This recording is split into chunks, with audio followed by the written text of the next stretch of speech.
19장 마지막인 37절까지입니다.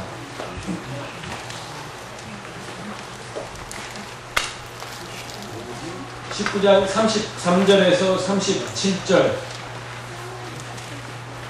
저와 여러분이 교독으로 한 절씩 읽겠습니다. 제가 먼저 한 절 읽고 여러분이 그 다음 절 읽고 우리 그렇게 읽읍시다. 제가 먼저 읽습니다. 거류민이 너희의 땅에 거류하여 함께 있거든 너희는 그를 학대하지 말고 너희와 함께 있는 거류민을 너희 중에서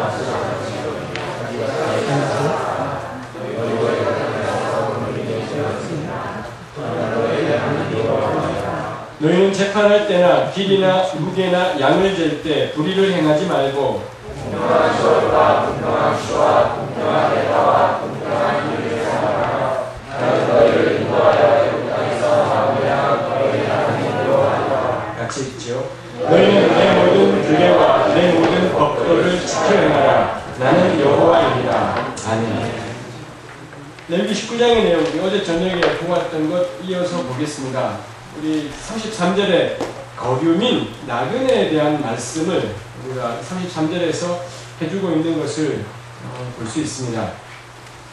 구약 성경이 소개하고 있는 이 사회적인 약자 집단으로 나오는 것이 고아, 과부, 나그네 이렇게 세 집단이 소개되든지 어떤 경우는 하나 더 추가해서 가난한 사람 혹은 뭐 번역에 따라 궁핍한 사람 뭐 그렇게 되는 것을 우리가 볼 수가 있습니다.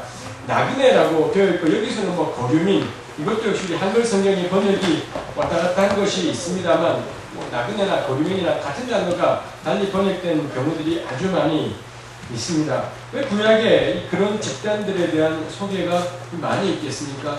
이스라엘이 처해 있던 위치, 이스라엘이 팔레스타인에 존재했지 않았습니까? 이 팔레스타인은 왼쪽 아래로 가면 이집트라는 애굽이라는 엄청난 강대국이 있고 오른쪽 위에는 메소포타미아라고 우리 세계사 시간에 알려져 있는 그런 동네가 있죠. 그 동네 메소포타미아에 흐르고 있는 유프라테스강, 티그리스강 엄청난 강이 있고 그 강과 강 사이는 평지이죠. 뭐 강과 강 사이뿐 아니라 유프라테스, 티그리스 위협이 대체로 평지인 것을 우리가 볼 수가 있습니다. 그러다 보니 비옥한 강을 기반으로 해서 굉장히 비옥한 운영이 가능하지요. 이 경제가 축적이 가능해요. 농사 짓고 남는 것이 생기고 그 임려된 것들을 축적할 수 있게 되면서 거기에서 뭐 군인들을 고용해서 월급을 줄 수도 있고 좋은 말들을 사올 수도 있고 이런 일들이 가능해져요. 임려가 생기지 않으면 축적되는 게 없으면 이거 뭐 군인에다가 투자한다 이런 것들이 쉽지 않아지게 되는 그런 일들이 있겠습니다. 그러다 보니 당연히 메소포타미아 지역은 또 이집트는 나일강이 흐르고 있죠. 나일강을 중심으로 한 엄청난 비옥함이 있고 양대 지역은 당연히 이 경제가 발전할 수밖에 없고 경제가 넉넉해지다 보니 문명도 발전하게 되죠. 그래서 우리 세계사 시간에 배운 걸로 되어 있는 게 오리엔트 문명, 나일 문명 뭐 이런 것들이 세계의 가장 원초적인 가장 오래된 이 문명들이 생겨나게 되는 것이 있지 않습니까? 그 양대 강력한 지역, 그래서 이 이집트 지역에 어떤 국가들이 생겨나서 힘이 모이게 되면 당연히 이집트 지역, 상부 이집트와 하부 이집트를 장악하려고 시도하게 되고 이걸 전부 다 통일하게 되고 더 이상 이집트 안에서는 싸울 것이 없다. 그러면 당연히 욕심이 생기는 것이 이집트의 남서쪽으로는 사막이기 때문에 뭐 더 펼쳐갈 데가 없지요. 당연히 욕심을 가지게 되는 게 메소포타미아, 오리엔트 지역에 욕심을 내게 될 것입니다. 메소포타미아도 마찬가지겠지요. 그 동네도 유프라테스 티그리스 사이에서 치고받고 싸우면서 나라들이 도시국가들이 막 생겨났다가 더 힘을 얻는 이 국가들이 생기면서 전체를 장악하게 되면 그러면 이 메소포타미아의 통일된 국가는 당연히 이집트를 향해서 욕심을 내게 마련이다라는 것입니다. 하나님께서는 공교롭게도 이스라엘로 하여금 이 양대 강국 사이에 존재하게 하셨고 사실 곰곰이 따져보면 양대 강국이 다 이스라엘의 영역이었지요. 원래는 가령 뭐 아브라함 같은 경우 갈대아 우르에 살지 않았습니까? 언제부터 거기 살았는지는 모르겠습니다. 뭐 굉장히 오래 산 것 같지 않습니까? 갈대아 우르 땅에 살았고 이거 제가 늘 하는 말입니다. 하나님이 냅두시면 냅두실 것도 역사하시면 아브라함의 후예 가운데 다윗이 나오지 않겠습니까? 그러면 다윗이 아수르나 바벨론 같은 그런 나라의 황제가 될 수 있지 않겠습니까?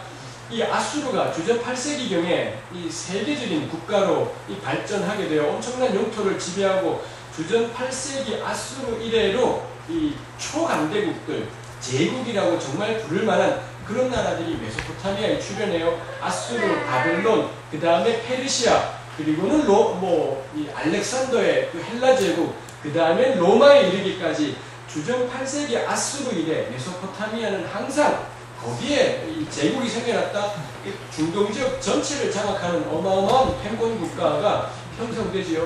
하나님이 역사하시면은 그곳에서 아브라함에게 역사하시면 아수르의 황제가 다윗이 되는 겁니다. 솔로몬이니 히스기야니 이런 왕들이 바벨론의 황제, 페르시아의 황제, 엄청난 제국인데 여호와의 율법대로 통치되어지는 다윗이 다스리는 것처럼 하나님의 말씀에 의해 이루어지는 광대한 제국, 그게 충분히 가능했다라는 것입니다. 근데 하나님 기어이 아브라함을 끄집어내시더니 그 좁고 긴 땅, 이 팔레스타인 땅에다가 하나님께서 옮겨두시지 않으셨습니까? 이 팔레스타인은 왼쪽으로 지중해, 오른쪽으로는 아라비아 사막, 남쪽에 시내 사막, 북쪽에는 이 타우루스 산맥 이렇게 있어서 꼼짝달싹을 할 수가 없어요. 너무 좁고 긴 땅, 이 팔레스타인의 횡단면으로 지중해에서 딱 육지로 올라와서는 더 이상 사람이 못 사는 데까지 가는데 200 몇십 킬로 밖에는 되지 않아요. 200 몇십 킬로면 어느 정도 되겠습니까? 서울에서 이수원까지가 250km 될까요? 모르겠습니다. 그거 제가 어떻게 알겠어요? 모릅니다. 그렇지만 250km가 얼마 안 된다는 건 분명한 일이에요. 남한 땅 굉장히 좁지 않습니까? 근데 우리 중국 생각하고 미국 대륙 생각하면 250몇 킬로 아무것도 아니에요. 그렇게 좁고 긴 땅이다 보니 여기는 제국은 생길래야 생길 수가 없어요. 어마어마한 국가는 뭘 할 수가 없는, 그 다음에 그거조차도 지중해 연한 이 해안 평야 지역, 우리가 거기를 원래 블레셋이 차지해서 블레셋의 땅, 거기서 나온 말이 팔레스타인이기도 하겠습니다만 그 해안 평야 지역은 굉장히 그나마 비옥했고 거기서는 축적이 가능했는데 팔레스타인의 대부분은 고원지대였습니다. 해안평야를 지나서 우리 성경에 나오는 가사, 에글론, 아스글론, 아스돗 이런 데를 지나고 나면 점점 높아지기 시작해서 예루살렘을 비롯해서 예루살렘, 베델, 세겜, 사마리아 이런 도시들은 전부 해발 높이가 꽤나 높아진, 제 기억에 지금 600~700m가량 높아진 고원지대라는 것입니다. 그러다 보니 거기에서는 아주 이 해안평야 지역에 비해서는 비옥한 농사 같은 것은 가능하지가 않다라는 것입니다. 중부 해안이 중부 산악지대가 있죠. 갈릴리 산악지대, 또 요단 동편에 지금 우리 바산 골란 지역이라고 하는 바산 산악지대 다 높은 지역이다 보니 여기에서는 어마어마한 강대국들은 생기기가 힘들죠. 하나님이 기어이 갈대아우르의 아브라함을 끄집어내서는 팔레스타인 땅에다가 심어두신 것입니다. 이 아브라함의 자손 가운데 요셉 나오지 않습니까? 요셉이 애굽 땅 내려갔고 아버지 야곱까지 내려와서는 애굽에 살게 되었습니다. 그 초강대국 지역에 살게 된 거죠. 애굽 땅에 사는 세월도 짧지 않아요. 20~30년 산 게 아니라 200~300년 산 게 아니라 최소 400년 이상을 이 아브라함의 후예들이 애굽 땅에서 살았다는 겁니다. 그러면은 그 땅에 어느 정도의 말발은 생기는 거죠. 400년을 산 땅인데 그거 자기네 고향 같은 그런 땅이라고 할 것입니다. 하나님이 거기서 역사하시면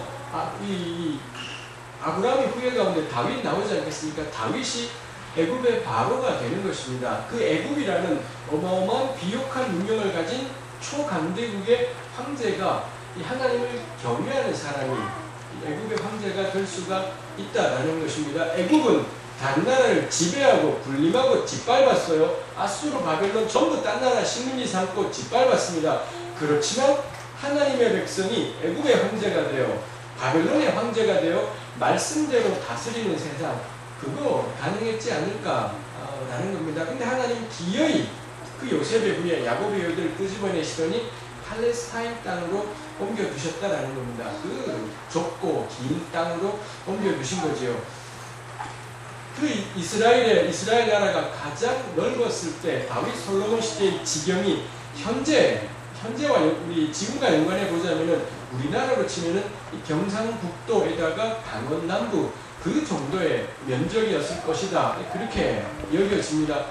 우리나라 예수 안 믿어도 이만큼 해요. 남한만 따져도 솔로몬의 나라보다 더 크다는 겁니다. 북한까지 합치면은 어마어마하고, 뭐 세계적으로는, 세계 역사적으로는 징기스칸의 나라, 조선에서부터 시작해서 동유럽까지 세계 초강대국 가장 넓은 나라를 아시아 사람이 유럽까지 차지했던 엄청난 시대를 열었지 않습니까?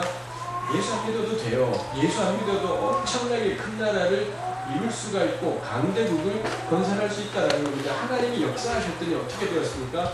경상북도였다라는 것입니다. 팔레스타인의 그 좁고 긴 땅, 그게 하나님께서 역사하신 땅, 가장 넓었던 땅.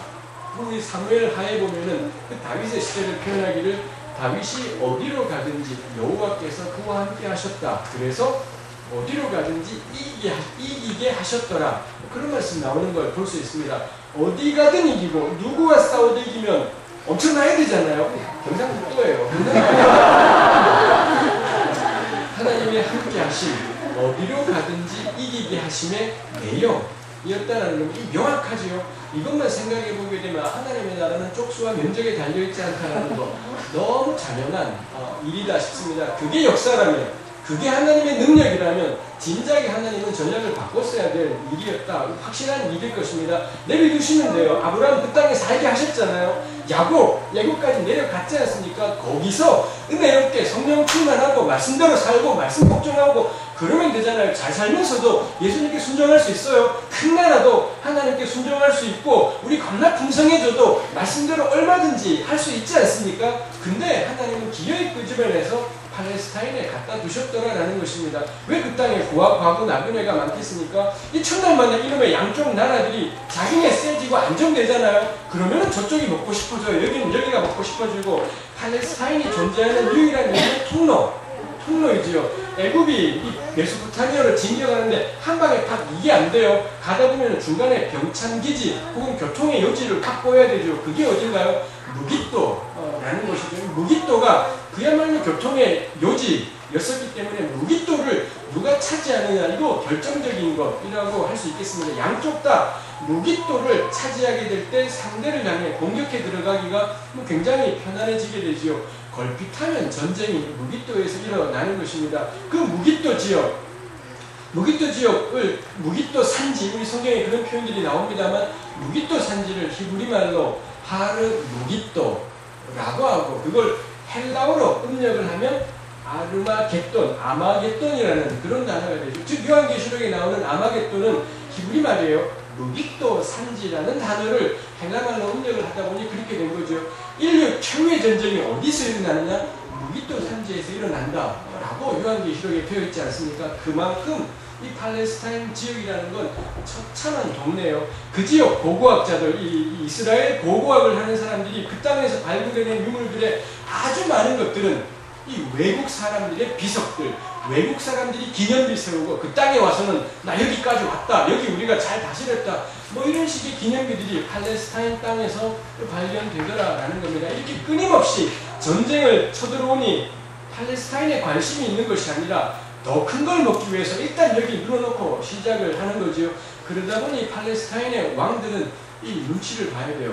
이번 전쟁에서는 내가 어디부터 해야 될 건가? 팔레스타인의 독립 주전 8세기 아수르의 등장으로 이래로 끝났어요. 다윗 솔로몬 시대는 아직 애굽은 내부가 시끄러웠고 메소포타미아도 내부가 시끄러웠죠. 서로 신경 쓸 새가 없었고 이게 정비되는 때가 뭐 사실 그 전에 이쪽은 뭐 애굽의 영향력 하에 있지만 이 모세의 출애굽 시대 이후로 애굽은 갈수록 약해지는 바람에 팔레스타인이 상대적인 독립성을 자주를 획득하게 된 겁니다. 그리고는 양쪽이 시끄러웠기 때문에 다윗 솔로몬의 그 태평성대가 가능했던 것이라고 할 수 있겠습니다.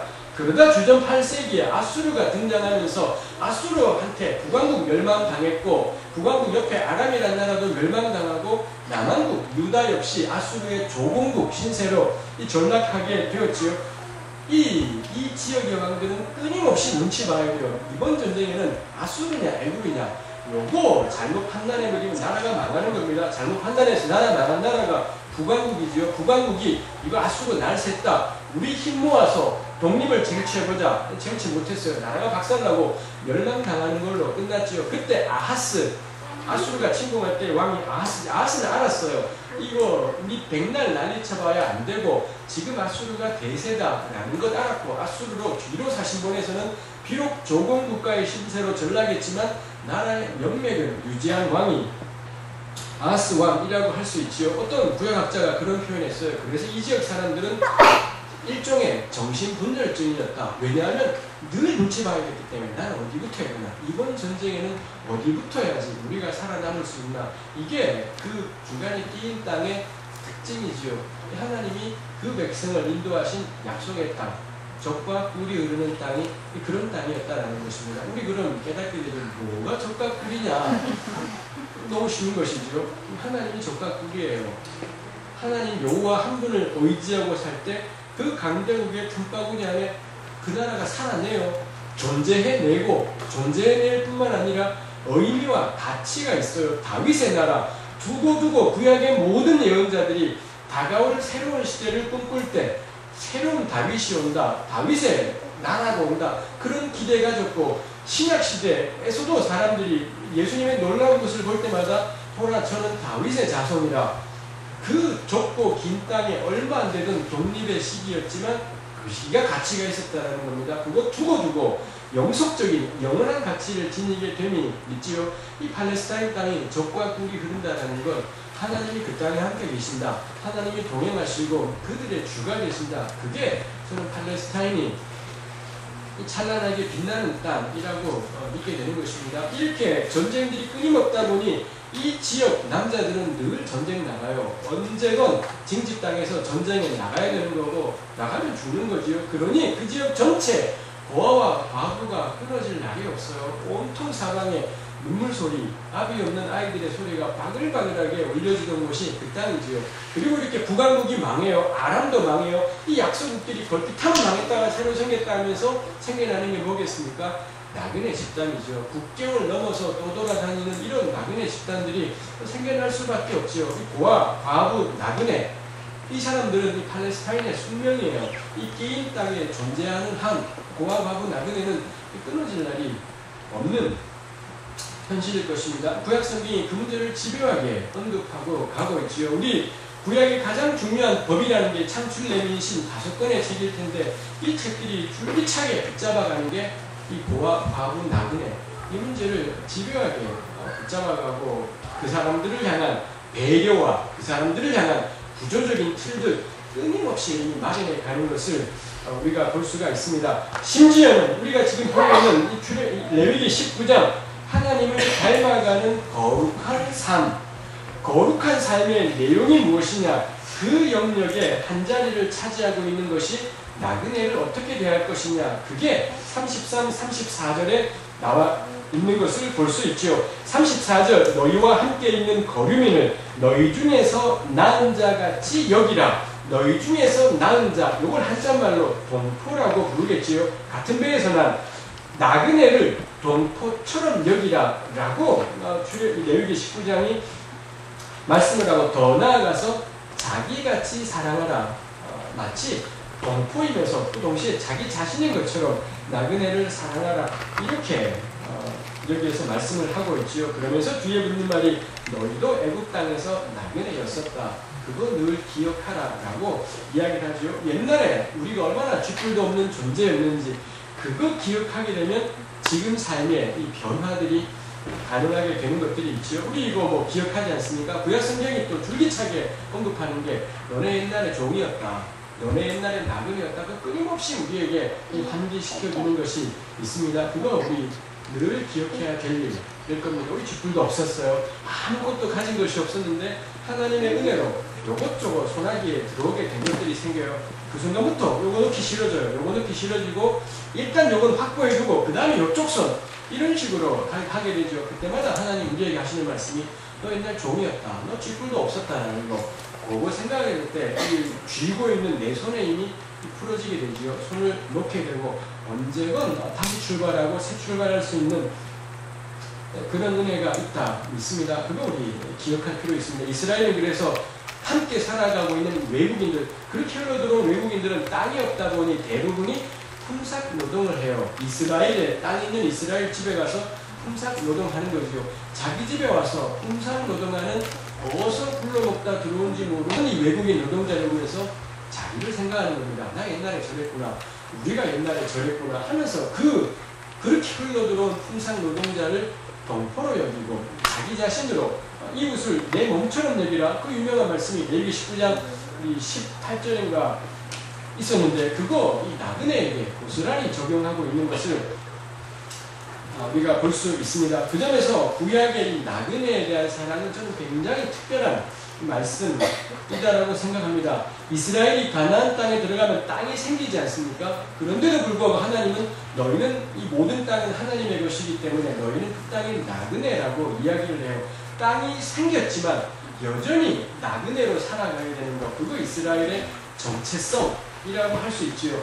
그거에 대해서 왜 그 유명한 학자 있지 않습니까? 스탠리 하우어워스라는 황당한 발음을 가진 그 학자가 쓴 책이 우리나라 말로 하나님의 나그네 된 백성, 그렇게 번역된 이 두껍지 않은 책이 있습니다. 그 책의 원래 영어 제목이 Resident Aliens 뭐 이렇게 되어 있습니다. 거기 에일리언이라는 게 이런 에일리언이 아니라 외국인, 뭐 낯선 사람이라는 의미에서의 에일리언이죠. 아주 멋진 제목, 그리스도인의 정체성, 이스라엘의 가나안 땅에서의 이스라엘의 정체성을 보여주는 가장 적절한 표현일 것 같아요. 레지던트 에일리언이라는 겁니다. 명백히 에일리언이에요. 하나님이 주신 약속의 땅에 살지만 내게 기업으로 주셨고 내 거예요. 그렇지만 너 그 땅의 에일리언이다. 너 낯선 땅이다. 그거 명심하라 라고 하나님께서 말씀을 해요. 우리가 피땀 흘려 수고해서 번 것입니다. 근데 하나님은 끊임없이 너 그거 낯선 것이다 라고 끊임없이 낯설어질 것에 대해서 요구하는 것이 있지요. 구약의 가나안 땅에 들어가도 마찬가지였고 신약의 그리스도인들 역시 베드로전서에 나오지요.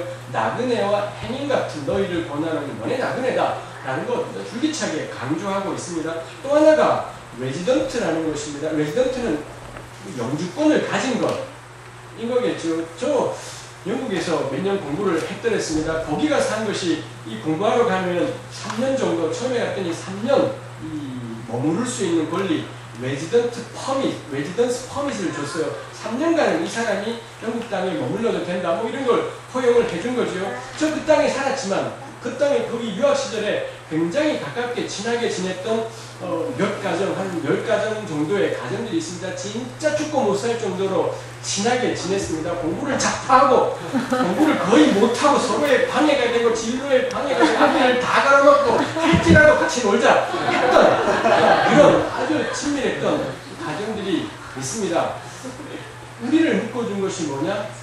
나그네였었어요. 아무리 해도 그 가운데는 판사가, 한국의 판사인데 1년 연수를 받던 분도 있었고요. 저 같은 간현병의 목사도 있었고 삼성의 과장이었는데 역시 MBA를 하기 위해서 왔던 사람들도 있었어요. 사회적인 신문과 격차가 겁나 달랐습니다. 이분들 우리 한국 가서 또 만나자, 또 놀자 했어요. 한국 가서 두 번 만나고 끝입니다. 두 번 만났는데 할 얘기가 없어요. 한 번 만나서 추억 씹어먹어요. 그때 정말 좋았지. 그때 갔던 거 정말 재밌었지. 한 번은 더 만나요. 또 추억을 씹어먹어요. 그 다음에 할 거 없어요. 세계관이, 가치관이 너무 다른 것입니다. 제가 비유할 때가 2006년 후반기였습니다. 그때 한국 부동산 투기의 절정이었지 않습니까? 만나면은 어느 땅이 괜찮은지 이런 이야기들이 오가고, 그렇죠. 더 이상 나눌 수 있는 이야기가 없고 사회적인 격차가 너무 커요. 판사님의 관심과 이제 이 삼성에 있던 사람은 MBA 하고 와서 부장으로 승진했습니다. 삼성의 부장으로 있는 사람과 생각이 삐뚤어진 목사하고 같이 나눌 만한 이야기가 거의 없었습니다. 참 추억 씹어먹기는 한 번이에요. 한 번 이상으로는 될 수가 없는 것이죠. 그 다음에는 삶이 나누어지고 가치관이 나누어지고 비전이 나누어지지 않는 한 이 모임은 오래가기가 쉽지 않습니다. 한국 와서는 박살이 나버린 모임인데 영국에서도 사회적 격차 심했잖아요. 근데 우리가 거의 3년가량을 그렇게 난리 법석을 떨면서 같이 지냈습니다. 그거 묶어준 게 뭔가요? 나그네였었어요. 너나 나나 나그네다라는, 이 땅은 아무리 그 가운데도 경제적인 형편이 차이가 있었습니다만 큰 상관없어요. 다 뿌리가 뽑혀진 사람이다라는 거, 다 영어 쉽지 않긴 마찬가지라는 거, 그 점에서 같이 지낼 수가 있었지요. 그때 우리가 받은 것이 레지던트라는 것입니다만, 이 레지던트에 대해서 생각을 해볼 만하지요. 에일리언이지만 레지던트 에일리언이라는 것은 이 땅이 잠시 머물렀다 가는 것이지는 않다라는 겁니다.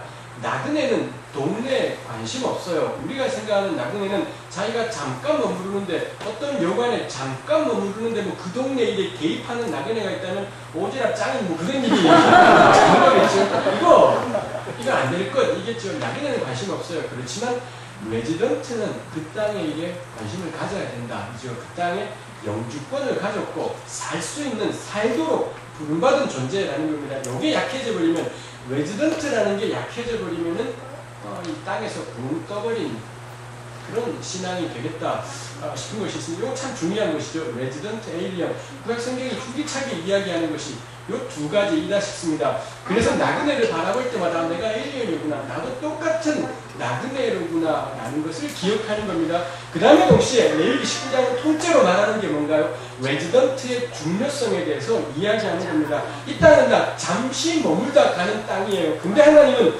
줄기차게 밥 한 모퉁이 남기네 만에 그 쪼잔한 것까지 하나님이 신경을 다 써요. 너희 찾아온 나그네를 어떻게 대접할지, 그 시시한 문제를 하나님이 계속 신경 쓴다라는 겁니다. 농사 짓는 것에 대해서 어떻게 해야 되는지를 하나님이 계속 당부하고 그 속에 어떻게 거룩을 실천해야 하는지를 말씀을 하신다는 거죠. 레위기는 전체적으로 거룩, 제사, 예배, 이 하늘의 영역, 이 땅에 살고 있는 에일리언으로서 천국 백성이 이 땅에 어떻게 잠시 살아갈 건가, 이거 말하기 때문에 하나님을 어떻게 기쁘시게 하고 하나님과 어떻게 동행하고 이거에 집중해야 되는데, 하나님은 계속해서 어떻게 하면 하나님을 기쁘시게 하느냐?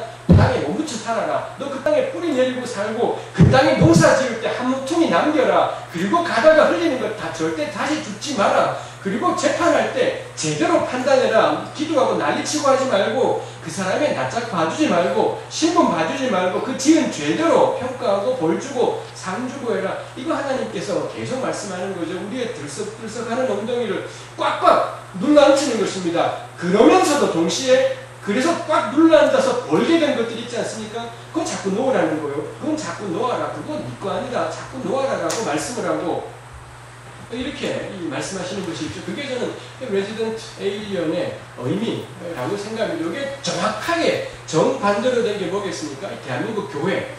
정확하게 정반대. 에일리언이지 않습니다. 한국 교회마다 기도원을 가지고 있고 교회당 건물을 짓고 그 난리를 치고 있어요. 전 세계 10대 교회가 전부 대한민국 땅에 존재하고 있습니다. 그럴 거라면 하나님은 아브라함을 갈대아 우르에서 불러내시지 마셨어야 되는 것인 거겠죠. 그렇게 큰 교회가 되어서 교회가 수만 선교사를 후원할 수 있으면 그거 하나님께 영광입니까? 왜 한 교회에서 그 난리를 하는 것입니까? 교회가 그 엄청난 몇백억짜리 건물을 지으면은 지하철역이 교회당 밑으로 뚫리면은 그러면 전도의 문이 열리는 것입니까? 그럴 거라면 하나님은 요셉을 애국 땅에 그냥 두셨어야 돼요. 거기서 역사하시면 바로가 하나님을 경외하게 돼요. 하나님의 법으로 애국 전역을 변화시킬 수가 있다는 것입니다. 그 점에서 한국교회는 에일리언이지 않아 본토의 주인인 것처럼 살아가고 있지요. 한편으로 한국교회는 레지던트 하지 않아요. 그러다 보니 어떻습니까? 이 땅에 관심이 없어요. 이 땅에서 무슨 일이 일어나든지 오직 교회의 복음 전파라는 그 복음, 이 복음이 참 뭔지 모르겠습니다. 복음. 또 이야기 안 들으실까요?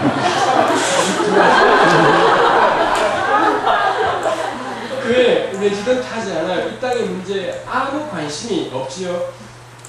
우리 시편 72편에 아까 우리 뭐 정기 콘서트 할 때 이야기가 길어질까봐 말았습니다만, 이 제왕에게, 통치자에게 필요한 덕목이 뭐냐, 그거에 대해서 명확하게 규정하는 게 저는 구약성경 시편 72편이라고 생각합니다. 나중에 시간 되실 때 읽어보십시오. 거기에 보면은 이 왕의 특징이 뭐냐, 가난한 사람의 피가 그의 눈에 소중하다, 이런 구절이 72편에 나오는 걸 볼 수 있어요. 가난한 사람의 피가 그의 눈에 소중하다라는 건 그 피가 흘려지지 않도록, 그 가난한 사람의 피 한 방울이 흘려지지 않도록 왕이 무지하게 일을 쓴다, 그런 의미이지요. 이 사람이 통치자예요. 통치자는 국민 전체를 대상으로 통치하는 것이 아니라 시편 72편은 명확해요. 그 70편을 보면은 이 나라의 국민은 도대체 가난한 사람 외에는 없는 것처럼, 없기라도 한 것처럼 이 왕은 가난한 사람을 붙잡고 난리 법석을 떠는 것을 볼 수 있습니다. 이 정반대지요. 대한민국의 기업들이 하는 논리가 뭔가요? 낙수효과예요. 양동이에 물이 가득 차서 넘쳐오르면 이 혜택들이 가난한 사람에게 돌아간다. 이 낙수효과를 계속 이야기를, 일단 파이가 커지게 되면 그러면 노동자에게, 가난한 사람에게 돌아가는 몫이 점점 커진다라고 그렇게 이야기해요. 시편 72편은 전혀 그렇게 이야기하지 않습니다. 오직 그 땅 백성이 가난한 사람밖에는 없는 것처럼 그 사람들 붙잡고 이 왕이 난리 법석을 떠는 것을 볼 수가 있지요. 놀랍게도 그러면은 그 나라가 경제가 살아나게 돼요. 경제를 살린 자고 난리 친다고 해서 경제가 살아나는 것이 아니다라고 성경은 이야기해요. 현실 경제는 전 잘 모르겠습니다. 제가 현실 정치학자이지도 않고 경제학자이지도 않고 제가 실물 경제니 현실 경제니 겁나 고려해서 말할 필요는 전혀 없다라고 생각해요. 저는 성경에 있는 대로 겁나 세게 전하고 현실은 어떻게 적용하냐? 그럼 네가 해라. 그럼 정치인 네가 하고 경제학자 네가 찾아야 될 일이지. 그걸 왜 나보고 찾으라고 하나? 나는 하나님께서 무엇을 기뻐하시는지 그거 겁나 또렷하게 이야기하는 그 제가 받은 사명이지 않겠습니까? 이 가운데 혹시 경제학을 공부하시는 분이 있다면 사실 그러고 보면 저는 학교에서 경제학을 했었습니다. 경제학을 공부하시는 분이 있고 그 다음에 정치에 관심이 있는 분이 있다면 그분이 머리 터지게 고민해야 될 과제예요. 어떻게 정치가 가난한 사람의 권익을 회복해내는데 온 집중을 다해서 현실이 살벌한 이 복잡한 정치 세계를 이루어갈 거냐? 그럼 그 사람 몫이에요. 그 사람이 철야기도 하고 금식기도 하고 새벽기도 하고 미치도록 기도하면서 몸부림을 치면서 어떻게든 찾아내야 하는 과제가 좀 그 사람의 과제라고 있는 것입니다. 좀 책임졌네. 좀 제목 열심히 할 것입니다. 어디 가든 이거 제가 맡은 말씀 열심히 전하고 증거하는 거죠. 듣고 행할 것은 그 사람들이 할 일이죠. 저 가는 데마다 보내요. 그래도 법관은 되지 마라. 법관은 한 사람에서 배우는 사람이 진짜 하나님을 기쁘시게 하는 사람이 되기 어렵다. 가장 힘든 분야가 저는 법 쪽에라고 생각을 합니다. 저는 사실 그건 권하고 싶어요. 법 쪽에는 가지 마라. 판검사는 되지 않으시기를, 변호사는 되지 않기를 주님의 은혜 가운데 원하고 당부요. 정말 거기는 말씀대로 살기는 어렵다. 여기 나오는 말씀대로 재판할 때 낯짝 보지 않고 공의로 판단하는 거, 다른 직업도 쉽지 않지만 가장 어려운 것이 그 동네 일 것 같기도 합니다. 이 가난한 사람의 피 한 방울이 너무 소중하다라는 거, 그게 하나님 나라의 방식이다라고 생각을 하게 되죠. 한쪽 귀퉁이에서 대부분의 사람들은 별일 없는데 한쪽 귀퉁이에 가난한 사람들이 좀 죽은 겁니다. 그거 가지고서 나라가 망하기라도 하는 것처럼 호들갑을 떠는 사람, 그 사람들이 구약의 예언자들이지요. 한쪽 귀퉁이에 좀 심란한 일을 한 겁니다. 근데 그거 붙잡고는 나라가 썩었네 마네 하면서 온통 난리법석을 떠는 사람들, 그 사람이 이 구약의 예언자들이고 제가 믿기로는 하나님의 민감성을 가진 사람, 하나님의 마음을 가진 사람이에요. 저는 하나님의 사람들은 통계에 속지 않아야 된다 믿습니다. 우리는 대다수의 교회를 나누느냐 그게 중요한 것이 아니라 얼마나 적은 수의 사람이라도 그 가난한 사람의 피가 소중한 집단, 한 생명이 천하보다 귀하다라는 걸 결사적으로 지켜내고 붙잡아내는 집단, 이야말로 저는 교회 공동체의 자랑이다라고 생각해요. 교회가 쪽수에 묻어가기 시작해버리면, 다수에 묻어가기 시작해버리면 우리는 끊임없이 99마리의 양, 이 양들 건사하느라고 한 마리 양 포기할 겁니다. 비효율적인 일이 이거 붙잡느라고 신약 성경은 표현해요. 예수님께서 그 양의 주인이 99마리는 내버려 두고 이렇게 표현해요. 그리고는 한 마리 찾으러 가요. 그러는 사이에 그 99마리에 뭔 일이 일어나겠습니까? 이 주인은 그거 신경 안 써요. 그거 신경 쓸 겨를이 없죠. 이 한 마리 양 때문에 어쩔 줄을 몰라 하는 것이 이 주인, 양의 주인. 그게 교회, 우리 신앙 공동체라는 겁니다. 한 생명 때문에 어쩔 줄을 몰라하고 괴로워하고 그 사람 때문에 난리법석을 떨어야 되는 것이 우리이지 않은가 싶은 것입니다. 이 나그네에 대한 말씀 역시 그런 맥락이라고 생각합니다. 우리 강의한 27쪽 한번 보시겠습니까? 27쪽 아래에 보면은 신명기 10장 17에서 19절 말씀이 인용되어 있습니다. 우리 같이 한번 읽어보도록 하겠습니다. 너희의 하나님 여호와는 신 가운데 신이시며 주 가운데 주시요 크고 능하시며 두려우신 하나님이시라. 사람을 외모로 보지 아니하시며 뇌물을 받지 아니하시고 고아와 과부를 위하여 정의를 행하시며 나그네를 사랑하여 그에게 떡과 옷을 주시나니 너희는 나그네를 사랑하라. 전에 너희도 애국 땅에서 나그네 되었음이니라. 아멘. 신명기 10장 말씀에 그 앞부분에 보시면 그 강의한 밑에 있지요. 이스라엘아 내 하나님 여호와께서 너에게 요구하시는 것이 뭐냐 했더니 답이 너희 하나님 여호와를 경외하고 그의 모든 대로 행하고 그를 사랑하고 마음과 뜻을 다하여 하나님을 섬기는 것. 이런 맥락 속에서 요 17절 말씀 너희 하나님 여호와는 어떤 분이시냐? 신 가운데 신, 주 가운데 주, 크고 능하며 두려우신 하나님. 이렇게 하나님을 표현해 가고 있습니다. 요런 신명기 구절들 우리 교회가 참 좋아하는 구절이고 자주 읽고 묵상하고 음미하게 되는 그런 구절이죠. 제가 주목하고 싶은 것은 하나님을 이렇게 찬양하고 신 가운데 신, 주 가운데 주, 크고 능하며 두려우신 하나님. 이런 하나님께 대한 찬양이 그 다음에 어떻게 이어집니까? 뜻밖에도 외모 보지 않고 뇌물 받지 않고 고아하고 나그네 사랑하시는 분. 이런 고백으로 이어져 간다는 것입니다.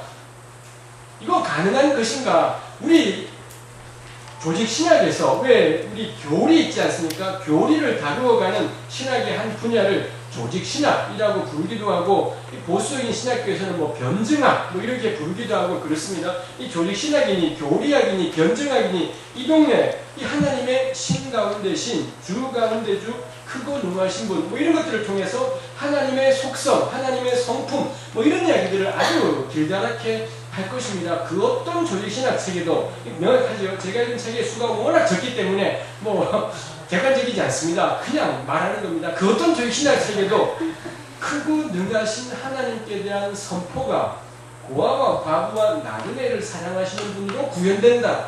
이렇게 진술된 조직신학 책 저는 절대 없을 것이라고 굳게 확신합니다. 그런 조직신학 어디다 써놓나 하는 생각을 하게 되는 거죠. 이것뿐만이지 않지요. 아까 우리 정강수 교수님 찬송 이야기 했습니다만 그것도 마찬가지. 우리 교회에서 부르는 겁나 열심히 부르는 경배와 찬양들 대부분의 가사가 하나님 겁나 세요. 하나님 겁나 커요. 능력 있어요. 대단해요. 놀라워요. 그래서 어쨌다고요. 그 가사 아무리 끝에까지 가도 고아, 과부, 나그네, 외모, 뇌물 이런 단어는 복음 생각에 절대 나오지 않더라 라는 것입니다. 그럴 때 하나님의 크다라는 게 무슨 의미가 있나? 하나님 겁나 강해요. 그래서 어쨌다고요. 겁나 강하신 하나님이 무엇을 하십니까? 고아와 과부와 나그네를 사랑하시고 특히 꼬집어서 나그네에게 떡과 옷을 주신다. 뭐 이런 말씀하지요. 좀 더 붙여서는 전에 너희는 나그네를 사랑하라. 이게 결론이에요. 이 하나님이 어떤 분이신가를 고백한 다음에 결론이 뭐냐? 너희는 나그네 사랑해라. 너네도 옛날에 나그네였지 않나. 이렇게 결론이 내려진다는 것입니다.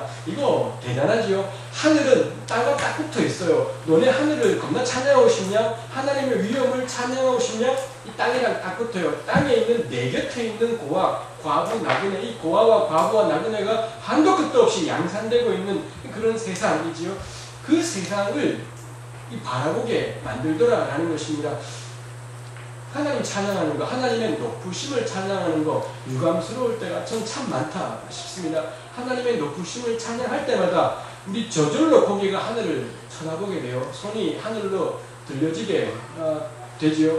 하나님의 높으심을 찬양하는 소리가 교회에서 높아지면 높아질수록 교회는 이웃에 대한 관심을 좀 잃어가는 경향이 이거 수학적인 합수관계가 있을 것이다 싶습니다. 그리고 이 현실의 땅으로부터 교회가 붕붕 뜨고 있을 때가 언제냐? 찬양이 엄청나게 높아져 갈 때 교회에서 울려지는 찬양이 마치 천상의 음악인 것처럼 파이프로 오는 소리가 난리를 하면서 엄청난 웅장한 음악들이 교회에서 울려 퍼질 때 대부분의 경우는 고아와 과부와 나그네는 그 교회의 지평 안에서는 완전히 사라져버렸을 것입니다. 여전히 적어내요. 구제는 할 겁니다. 자선하기 위한 기금을 모아서 이 자선기금은 교회가 얼마든지 할 것입니다. 전 그건 땅에 붙어있는 레지던트하는 사람의 자세이지 않다 생각이 되죠. 제가 그렇다고 하나님 찬양하지 말자, 하나님의 높으심을 고백하지 말자 이지 않습니다. 그 하나님의 높으심은 이렇게 구현이 돼요. 우리 28쪽에 중간 위에 가시면 시편 68편 5절 말씀이 거기에 있습니다. 그의 거룩한 처소에 계신 하나님은 고아의 아버지시며 과부의 재판장이시라. 이렇지 않습니까? 하나님이 그의 거룩한 처소 어딘가요? 1차적으로는 하늘 성전일 겁니다. 2차적으로는 예루살렘 성전일 겁니다. 예루살렘 성전 가운데 좌정하신 하나님을 이 시편 기자가 묵상하는 거예요. 그러고는 깨달아지는 게 뭔가요? 그 하나님이 보아의 이 아버지시고 과부의 재판장이시구나, 이런 묵상으로 이어져 가더라라는 거죠. 성전 가서, 요즘은 성전은 없죠. 교회 가서 하나님의 거룩하심을, 지어심을 묵상하는데, 그 우리 마음속에 우리 곁에 있는 힘겨운 삶을 살아가는 그 사람들이 마음에 같이 떠오르게 되는 거죠. 그거 진짜 은혜로운 묵상이고, 저는 성경적인 논리 전개이고 사고의 흐름이다 라고 생각을 합니다. 미국에서 들어온 복음성가들 거의 대부분, 전 이거 본 적 없습니다. 그래도 우리 한국 가스펠 작가들이 있지요. 이 고용원 씨를 비롯해서 요즘 나오는 뭐 이대비 씨라든지 요즘에 복음성가 작가를 탄탄하게 저는 레지던트의 모습을, 그리고 한편으로는 에일리언의 모습을 잘 담아내고 있다 싶은 것이 있습니다. 다만 아쉬운 것, 부르기가 어려워요. 한국 작가들이 지금 복음성가는 이 겁나 부르기가 어려워서 하여튼 그런 것이 있습니다만, 나그네에 대한 말씀으로 그렇게 이어져 있죠. 35절, 36절 말씀 어제 뭐 잠깐 이야기했습니다. 35절에 너희는 재판할 때나 길이나 무게나 양을 잴 때 불의를 행하지 말고, 35절과 잘 보면은 15절의 전반부가 똑같습니다. 15절 너희는 재판할 때 불의를 행하지 말며 라고 된 걸 35절에 고스란히 가져왔고, 그 다음에 재판할 때 다음에 칸을, 스페이스바를 쳐서는 칸을 띄운 다음에 이 길이나 무게나 양을 잴 때 라는 말을 거기다가 집어넣은 것이지요. 즉 재판관이나 장사하는 사람이나 똑같다라는 것입니다. 똑같다라는 거고, 둘 다 그 직업의 가장 중요한 원칙은 뭐냐? 불의를 행하지 않는 것. 그게 그 두 직업군의 가장 중요한 원칙이고, 재판관에 불의를 행하지 않는 것은 뭐냐면 낯잡아주지 않기 였었습니다. 재벌 총수가 오건 길거리에 거지가 오건 그 지은 죄대로 대가를 치르게 하는 것, 그게 재판에서 이루어져야 되는 공의이지요. 장사하는 사람에게 있어서의 공의로움은 뭐냐면 공평한 저울과 공평한 줄, 내가 물건을 살 때나 팔 때나 한결같은 도량형을 사용하는 것, 그게 장사하는 사람의 공의로움이지요. 이런 부분에서 구약 성경은 직업의 귀천이 조금도 없지요. 직업의 귀천도 없고 차이도 없어요.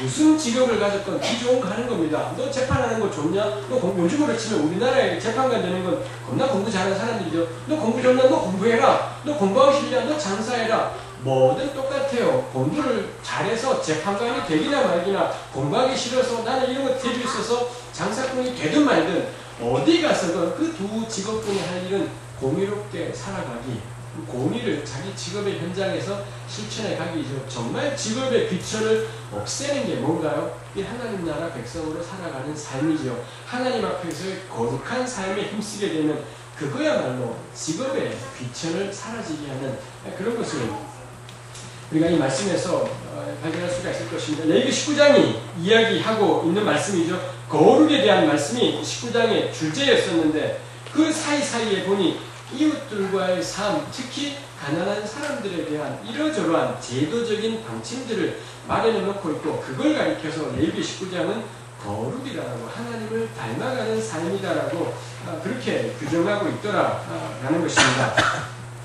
우리 넘어가서 드디어 이제 절기를 다루어야 될 것 같습니다. 레위기의 절기 본문이 후반부에 있습니다. 그것도 왜 그럴지 생각해 볼 만하죠. 그 기억나십니까? 레위기를 크게 두 덩어리로 나누면 1장부터 16장까지, 그 다음에 17에서 27장인데 16장까지는 어떻게 하나님께 나아갈 것이냐, 제사에 대해서 주로 이야기한다 했었고, 결론이 속죄일, 16장에 있는 속죄일이었지요. 17장부터 27장은 어떻게 하나님 앞에서 거룩한 일상을 살아갈 것이냐, 뭐 이런 주제였지요. 그 맥락 속에 놓인 게 뭔가요? 절기 말씀. 즉 절기가 이 단락에 있다는 건 이스라엘의 일상의 한 부분으로 이 절기를 다루어내고 있지요. 사실 절기야말로 일상 속에서 하나님을 예배하는 삶이 훨씬 더 또렷하게 나타나는 분야가 절기라고 할 수 있겠습니다. 또 매년마다 반복되는 절기 때마다 이 하나님과의 관계를 이스라엘이 회고하게 되고 다시 검토하게 되면서 뭐 이 일상을 특별하게 만들어가는 아주 중요한 틀이 절기라고 할 수 있겠습니다. 절기 본문이 23장부터 시작해서 25장 끝에 있는 희년까지 요게 이제 절기 본문이지요. 특이한 건 이 절기 본문을 23장 첫머리에 2절 3절은 안식일 규례로부터 그렇게 시작을 합니다. 그 다음에 안식일로 시작해서 절기 본문이 출발했고 25장의 희년을 다루고 26장 1절에 가면 1, 2절에 가면 거기도 역시 안식일에 대해서 언급되어 있는 걸 볼 수 있어요. 즉 절기 본문을 안식일을 가지고 틀을 짜두었구나, 뭐 이런 것들을 우리가 이 문학적인 짜임새에서 볼 수가 있습니다. 구약 성경에는 뭐 신약도 마찬가지겠습니다만 이런 문학적인 장치들이 많이 있어요. 거듭 말씀드리지만 팍팍 써내려간 책이 아니라 쓴 다음에 손질하고 다듬고 손보고해서 이런 문학적인 장치들을 사방에다가 설치를 해두었지요. 이 절기 본문을 안식일로 시작해서 안식일로 문을 닫도록 이렇게 배열해 둠을 통해서 이 절기를 관통하는 것이 뭐냐? 안식일이다 라는 것을 이 본문의 배열 자체가 우리에게 일러주고 있는 것이 있습니다. 그리고 절기를 이해할 때는 안식일에 기반해야 된다 라는 게 있겠지요.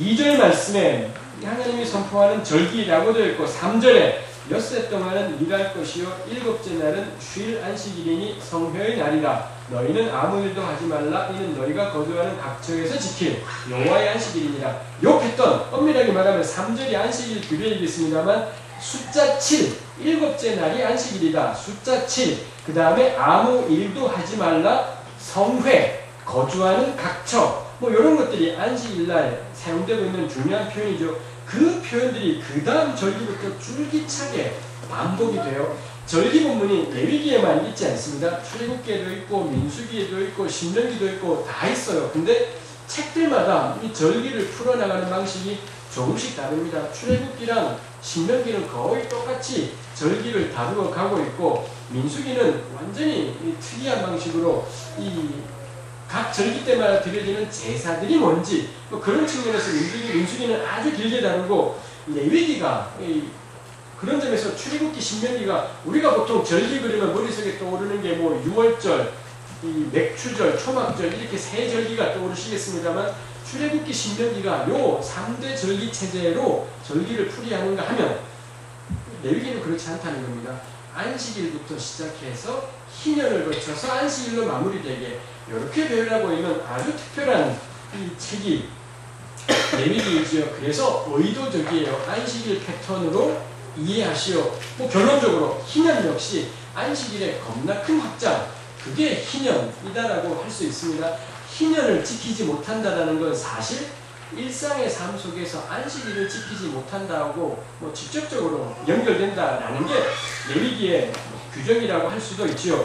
다시 한번 그 숫자 7, 성회, 아무 일 하지 마라, 거주하는 각처 이게 계속 뭐 4개가 다 나오기도 하고 그 중에 몇 개가 나오기도 하면서 이 나머지 절기들이 전부 요 패턴으로 배열되어 있는 것을 볼 수 있습니다. 거기에서 또다시 흥미로운 것이 안식일은 성회라고 분명히 했지 않습니까? 성회라는 것은 거룩한 모임이라는 뜻인 거고 오늘 우리가 이거 구절을 볼 때마다 안식일은 예배하는 날이구나. 우리 주일 성수할 때 예배가 나오는 것이 이런 성회라는 말 때문에 그렇죠. 근데 문제는 거주하는 각처라는 표현이 있다는 것입니다. 어떻게 성회와 거주하는 각처가 공존할 수가 있냐라는 거예요. 왜냐하면 이게 예루살렘 성전은 한 군데밖에 없지 않습니까? 성전은 한 군데밖에 없는데 그럼 이게 성전 말고 이 광야 시대의 상황이다. 광야 시대이지 않아요. 이 초막절도 그렇고 77절도 그렇고 이거는 가나안 땅에 정착해야지 농사를 지어야지 가능한 상황이라는 점에서 레위기의 절기는 명백히 가나안 입성 이후 거기 들어가면 이런 식으로 절기 지켜라 라는 것입니다. 그 점에서 이 문제가 되지요. 성회라는 말과 거주하는 각처가 어떻게 이게 공존이 가능하냐, 공존하기 전 어렵다 싶습니다. 그런 점에서 이걸 해결하기보다는 제가 보고 싶은 것은 그 점에서 레위기 본문이 겁나 강조하는 건 뭐냐? 거주하는 각처예요. 안식일을 성전에 가서 지켜야 되는 절기, 당연하거든요. 그 당연할 텐데 그렇게 풀어가지 않고 거주하는 각처에서 지켜야 하는 절기, 이거 제가 표현하기를 절기의 일상화를 시켜내요. 혹은 더 거창한 말로 절기의 민주화, 제가 그렇게 용어를 만들어서 표현하기도 합니다만, 각자 지 있는 곳, 내 살아가는 거기, 내가 밥 먹고 자고 눕고 거기야말로 내가 안식일을 누리고 경험한, 이거 거주하는 각처가 여기만 나오지 않습니다. 다른 절기에도 나와요. 정말 놀라운 것은 이 다른 절기, 가령 77절 같은 절기도 마찬가지죠. 21절에 보시면 이날에 너희는 너희 중에 성의 공포 모동하지 말고 거주하는 각처에서 지켜라. 특히 77절은 1년에 3번 반드시 모든 이스라엘 남성들이 예루살렘 성전으로 올라가야 되는 절기다라고 출애굽기와 신명기가 규정하고 있다는 겁니다. 근데 거주하는 각처에서 지킬 절기다, 이렇게 표현을 해버리는 바람에 이거 겁나 어정쩡하게 되는 그런 상황이 생기게 되죠. 그만큼 레위기 본문은 절기를 민주화시켜내고 있고 일상화시켜내고 있다는 겁니다. 그게 레위기에 있다는 게 놀랍지 않습니까? 우리가 가지고 있는 레위기에 대한 선입견, 레위기 겁나 제사 중심, 겁나 예배 중심, 성전 중심, 이럴 것 같은데 레위기는 끊임없이 사람들을 흩어요.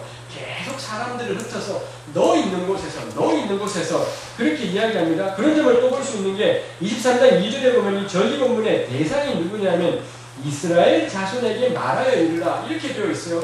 절기 그러면 그 다음에 나오는 게 제사도 있고 그러기 때문에 제사장들의 영역이 좀 더 셀 것 같은데, 사실 레위기 17장부터 27장까지 말씀을 보게 되면은 1절, 2절 부분들이 독특합니다. 이 말씀을 듣는 대상이 누구냐? 이스라엘 전체를 향해 말씀을 했다가 17장이 그렇고 기억이 아삭아삭하군요. 중요하지 않습니다. 대상이 자꾸 바뀐다는 거예요. 그래서 이 레위기를 기록해가는 분은 지금 청중이 누구냐가 명확해요. 가령 그래서 22장 보세요. 22장 2절은 아론과 그의 아들들에게 말하여 이르라. 제사장들이 청중이다라는 게 아주 또렷하게 표현이 되고 있는 겁니다. 근데 23장은 절기 본문인데 절기를 제사장한테 명령을 해서 너 이거 백성들에게 잘 가르쳐서는 절기 잘 준수되게 해라, 이렇게 가는 것이 논리적으로 자연스러워 보이는데 그거 아니에요. 그냥 이스라엘 자손들에게 이르되, 이렇게 되죠. 절기의 민주화이죠. 절기는 제사장들이 난리쳐서 되는 것인 것이 아니라 모든 이스라엘 백성들이 함께 그 거주하는 각처에서 이루어가야 될 일상의 삶이구나라는 걸 우리 요 몇 절의 말씀들이 보여주는 것이 있습니다. 사실 레위기 전체에서 끊임없이 그런 절기의 민주화 작업들이 이루어지고 있는 것을 볼 수가 있죠.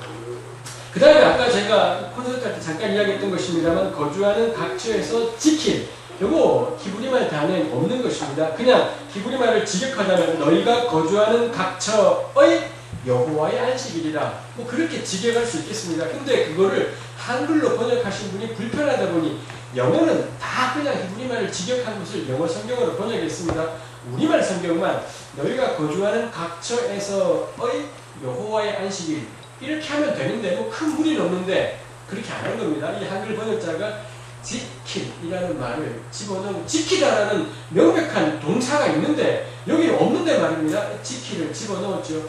전형적인 저는 사고방식이지 않을까 싶어요. 물론 10계명의 안식일을 지켜, 그렇게 지키다, 거긴 지키다라는 단어가 10계명에는 명백히 있습니다. 그건 10계명인 거죠. 그거 여기에 있고 여기는 없네? 그러면 통일시켜서 있는 걸로. 이럴 거라면 성경은 4권만 있으면 돼요. 복음서 4권 한 대 모아서 3권 만들고 그러면 되는 거죠. 이게 4권이 있다라는 건 다 각자 그 독특하고 고유한 맛이 잘 드러나야 한다 이겠습니다. 레위기는 적어도 지키다라는 단어가 여기에 없다면 이건 안 들어오는 게 저는 원칙이다 싶어요. 정 집어넣을 거라면 너희가 거주하는 각처에서 누릴이라고 차라리 집어넣는다면, 우리말 이상에서 집어넣는다면 누릴이라는 단어로 저는 집어넣는 것이 훨씬 적절한 표현이지 않을까 싶습니다. 안식일은 적어도 레위기에서는 지켜야 되는 또 하나의 부가가 되어지는 것이 아니라 하나님이 은혜로 베풀어 주신 것입니다. 그 풍성한 사랑 가운데 부어주신 은혜, 라는 점이 있겠습니다. 이 절기 문제 우리가 다 다루지 않습니다. 그 다음에 다루고 싶은 것이 77절, 9절부터 나오는 절기입니다. 보통 이 출애굽기와 신명기에서는 이 절기를 맥추절이라고 부르기도 하고 뭐 77절이라는 본문도 있지만 왜 77절이라고 불리게 되는지가 설명된 것이 이 레위기 23장 본문이지요. 여기 보게 되면은 23장 10절에 끝에 가면 너희의 곡물에 첫 이삭한단, 엄밀하게 말하면 보리입니다. 보리가 먼저 추수를 하게 되고 그 다음에 밀을 추수하게 되었습니다. 보리 이삭 한 단을 가지고 와서 그걸로 이 하나님께 드리는 것, 그게 77절의 출발이라고 할 수 있겠습니다. 14절 끝에 거주하는 각처에서 지켜라. 역시 거주하는 각처로 강조하고 있지요. 15절 그 다음에 안식일 이튿날, 이게 어려워요. 안식일 이튿날이라니 어느 안식일을 지금 말하는 건가가 겁나 애매한 것이 있습니다. 요것 때문에 이 유대교 내에서도 77절의 엄밀한 날짜가 언제인지가 유대교 내에서도 종파별로 달라요. 지금은 뭐 유대교가 딱 하나로 통일돼 버린 것이 있습니다만 예수님 시대 때에는 이 바리새파들이 지키는 이 77절하고 그 다음에 쿰난 같은 그런 데서 지키는 77절이 또 달랐고, 또 다른 신비주의 문파에서 지키는 77절이 또 달랐고, 기독교인들이 나중에 이걸 받아들이면서 지키게 된 77절의 날짜는 또 달라요. 왜냐하면 이 기점이 달라서 안식일 이튿날인데 그 안식일이 언제의 안식일이냐, 요거에 따라 요걸 언제로 잡느냐에 따라서 그거로부터 50일 후가 이 77절이기 때문에 이 날짜가 달라지게 되는 뭐 그런 일들이 생겼지요. 이거 딱 확정할 수 있는 것이지는 않다 싶습니다. 15절에 안식일 이튿날, 그날부터 세워서 7 안식일의 수요를 채우고 7 안식일 이튿날까지 해서 50일째 그 날에 이제 밀 추수를 하게 돼요. 밀 추수한 걸 가지고 빻아서 빵을 만들어서 그렇게 해서 하나님께 가져오도록 하라. 그게 요 77절이죠. 그래서 사실 레위기는 이 두 개의 이 절기를 둘로 쪼개어 놓았습니다. 출애굽기, 신명기는 민수기도 그렇게 되어 있지 않아요. 그냥 맥주절은 하나인데 유독 레위기만 요 절기를 둘로 갈랐습니다. 보리 이삭 한 단을 드리는 날, 그거로부터 7 안식일 그 다음 날 50일째 되는 날에 밀 이삭을 빻아서 조리를 해서 빵을 만들어서 하나님께 드리는 날, 두 절기로 나누어 놓았습니다. 그 덕분에 레위기 23장에 등장하는 절기의 수가 7개가 돼요. 그거를 맥주절 하나로 해버리게 되면 6절기가 되어버리지만 걔를 둘로 가르는 바람에 7절기, 이 레위기가 23장이 또 25장이 견지하고 있는 숫자 7에 대한 이 문학적인 틀들이 거기 안에서도 담겨 있는 것이 있지요. 우리 7 안식일 여기에만 나오는 표현입니다. 7 안식 때문에 77절이라는 이름이 생겼고 7 안식일 다음 날이라서 오순절 뭐 이런 이름도 생겼습니다만 이 7 안식일이 어떤 의미인 건가 생각을 해보게 되죠. 7 안식일은 7일마다 돌아오는 것인데 그게 또 7번 7주가 지나다 보니 7 곱하기 7, 49일 뭐 이렇게 되겠죠. 숫자 7은 구약 성경에서는 줄기차게 하나님의 완전하심을 상징하는 숫자가 숫자 7이지요. 하나님이 엿새 동안 세상을 만드셨지만 1회째 쉼을 통해 창조를 완성하셨다. 그렇게 표현해요. 숫자 7이 하나님의 완전을 의미하게 되지요. 뭐 그런 얘기를 무지 많이 있지요. 요수아가 여리고성을 함락시킬 때에도 7일간 하루에 한 바퀴씩 7일 돌고 7일째는 7바퀴를 돌고 다 이거 숫자 7과 연관되어 있죠. 그랬더니 여리고성이 무너져요. 사람의 능력으로 무너진 것이 아니라 하나님의 능력, 하나님의 완전하심이 이 승리를 가져온 것이다. 그걸 상징하는 게 숫자 7이 가지고 있는 의미이겠습니다. 나만이 요단강에 7번 몸을 잠그지요. 요단강 물이 용깔이 있어서 고침을 받는 것이 아니라 하나님의 완전하심이 나만의 몸을 완전케 했다. 그걸 나타내는 것이 몸을 7번 씻다의 의미이죠. 숫자 7 자체가 뭐 어떤 신비적인 능력이 있는 것이 아닐 것입니다. 우리 그리스도인들 가운데 자동차의 뒷넘버가 666이면 겁나 찝찝할 겁니다. 그리고 2번이면 777이면 왠지 좋다 싶을 겁니다. 그 미신입니다. 명백히 미신이고 아무런 숫자에는 아무런 능력 따위는 존재하지 않아요. 그럴 거라면 예수 안 믿는 것이 낫습니다. 숫자 7이 의미하는 건 하나님의 모든 완전하심이지요. 저도 찝찝해요. 저도 바꿀 거예요. 저도 제 번호판이 666이면 찝찝해서 바꾸겠습니다만 그거 아무 상관없는 그저 마음 괜찮습니다. 의미는 전혀 없는 그런 것이겠습니다. 이 숫자 7이 의미하는 건 하나님의 완전하심이죠. 그래서 일곱 안식일은 하나님의 모든 완전하심의 완전하심이니 그야말로 하나님의 모든 완전하심이에요. 엄청 신학적인 의미를 가진 숫자인데 그게 어디에 적용되나요? 추수예요. 농작물 추수하는 데에다가 그리고 이 보리와 밀추수가 아주 중요한 추수였던 거죠. 나중에 초막절은 포도 추수와 연관이 돼요. 포도를 가지고 먹고 살 수는 없는 것이지 않겠습니까? 이스라엘을 먹고 살게 하는 건 보리와 밀인 거지요. 그들이 매일 먹고 살아야 되는 그 곡식 추수하는 보리 추수와 밀 추수 사이의 간격에 일곱 안식일 하나님의 모든 완전하심을 상징하는 그 표현을 그 안에 집어넣어 두었다이지요. 이거 신학적인 사건인 겁니다. 너희들의 추수는 땅이 하는 것이 아니라 하나님께서 주시는 거다라는 것. 너희의 생명은 하나님께서 지키시고 보호하시는 것이다. 하나님 한 분 의지하며 살아라. 그게 그 숫자에 담겨있는 것이기도 하겠죠. 또 다른 의미가 있다면 그만큼 농사라는 것은 신적인 영역과 닿아 있기도 하다예요. 이스라엘은 농사를 짓지만 그 농사가 그저 먹고 살기만을 위한 농사이지는 않다. 거기에 하나님의 역사가 있고 그 보리한 다음에 밀을 하게 된 사이에 하나님의 모든 완전하심이 그 안에 담겨있다라는 것이 있습니다. 거듭 제가 나누고 싶은 주제, 하늘이 얼마나 땅과 밀접하게 닿아 있는가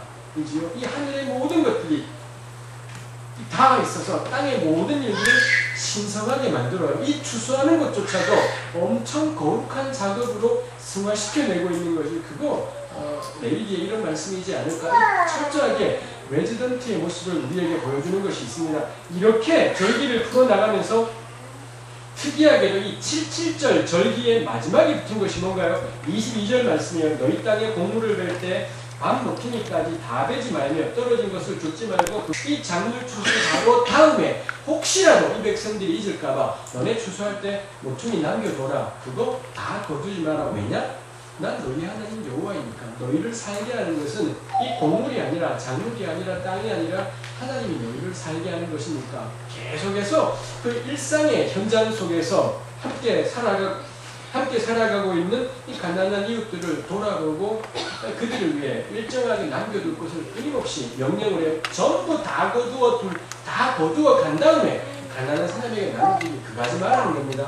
모금으로 그렇게 모금해서 해결하지 말고 미리 남겨둬라. 밥 모퉁이를 남겨둬서 그 누구건 그 땅에 와서 부끄러워하지 않고 그거 배워갈 수 있도록 하나님이 주신 천부의 권리이지 않습니까? 당당하고 자신감 있게 나 말 안 먹었어요. 그거 어쩌라고요? 말 안 먹을 때도 있는 거고 가서 당당하게 그거 주워가고 그거 주워가는 거 쪽팔리지 않아요. 부끄럽지도 않고 나도 언제 나그네였던 것이기 때문에 언제 우리 어떻게 될지 모르는 것이죠. 부끄러움이지 않다입니다. 서로 배려하고 서로 돌아보면 되는 것 이다라는 게 77절 다음에 나와 있는 하나님의 모든 완전하심의 결론으로 나와 있는 게 남겨둔 밥모퉁이로 표현되고 있더라. 저는 이거 하나님 나라의 중요한 원칙이라고 믿습니다. 누구는 왜 가난한 걸까요? 누구는 왜 부유한 걸까요? 우리 마태복음인가요? 거기 보면은 이 농장 품꾼 이야기 나오지 않습니까? 어떤 사람은 그 포도원에 아침에 새벽같이 갔더니 일꾼으로 불려가는 사람이 있고 그 다음에 또 있고 그 다음에 또 있고 농장 문 닫기 1시간 전에 가도 아직 일자리 못 얻은 사람들이 있지 않습니까? 누가 가장 먼저 뽑혀가겠습니까? 명확해요. 잘난 사람이 먼저 가는 겁니다. 당연히 일 잘하게 생기고 열심히 재주 있어 보이는 사람을 뽑아가겠죠. 누가 가장 늦게 가겠어요? 성경은 그에 대해서 아무 이야기 하지 않지만 제 생각에는 가장 능력 없어 보이는 사람, 일 잘 못할 것 같아 보이는 사람이 늦게 뽑혀갈 거다라는 거죠. 그 능력을 누가 선택했습니까? 내가 선택한 것이지 않아요. 우리 가운데 누구도 태어날 때 부모를 모를 수 있었던 분은 없습니다. 우리 아버지에게 불만 겁나 많이 있습니다. 아버지는 제가 어릴 때부터 아버지였지만 엄마는 지금도 엄마예요. 그거 왜 그렇게 했습니까? 아버지하고 거리가 있다. 이런 것이 이 물증 안에 담겨 있습니다. 그거 우리가 선택할 수 있는 것이지 않았습니다. 우리 가운데 겁나 성실한 사람들, 머리 좋고 성실한 사람이 있어요. 여러분들이 노력해서 된 겁니까? 전혀 그렇지 않아요. 물려받은 것입니다. 누군가는 남들 잘 때 공부하는 사람이 있어요.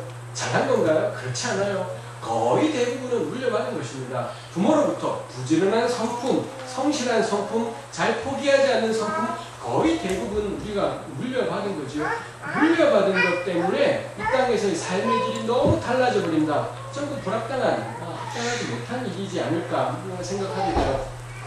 그 비유의 결론은 어떻게 됩니까? 가장 늦게 온 사람부터 시작해서 한 데나리온씩 똑같은 데나리온을 모두가 받고 돌아가게 끝나게 되더라. 그게 하나님 나라의 질서이지요.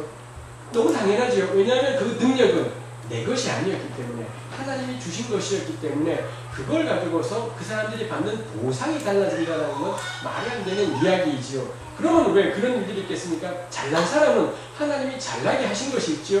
그래서 새벽같이 가서 일해요. 그 사람이 새벽같이 가서 그 잘난 능력으로 엄청나게 땀 흘리며 수고하며 고생한 겁니다. 그 덕에 그 못난 사람이 가장 늦게 가서 한 시간 일했지만 잘 못했을 가능성이 재주가 없으니 별로 못했을 수 있지요. 어릴 때 제가 듣기로는 그 사람은 늦게 갔으니 미안해서 머리가 터지도록 일했다. 그렇게 손이 부르도록 일했다. 이런 얘기 들었습니다만 그럴 수도 있겠는데 제 상상에는 이 사람은 재주 없어요. 재주 없는 사람이기 때문에 한 시간 가서 조금 한 거죠. 이 잘난 사람이 새벽같이 가서 허벌나게 일한 덕택에 이 못난 사람이 한 시간 일했는데도 한 데나리온의 보상을 받게 되더라라는 겁니다. 저는 그게 재능의 이유라고 믿습니다. 하나님께서 우리에게, 저에게, 여러분들에게 주신 재능이 있어요. 그럼 너 겁나 고생해라. 너 겁나 고생해서 피땀 흘리고 너가 물려받은 하나님이 부어주신 그 재능으로 공부하고 성실하게 땀 흘리고 남들 잘 때 공부하고 그 덕택에 그렇지 못한 다른 사람들이 똑같이 한 데나리온을 받을 수 있게 돼요. 특별히 그거야말로 하나님의 은혜이고 저는 복일 수 있겠다 생각합니다. 여러분들은 몇 달란트 받은 사람들일 것 같습니다. 사람들일 것 같습니까? 제가 어디 가서 우리는 한 달란트에 그랬더니 눈나빠하는 사람들이 있었습니다.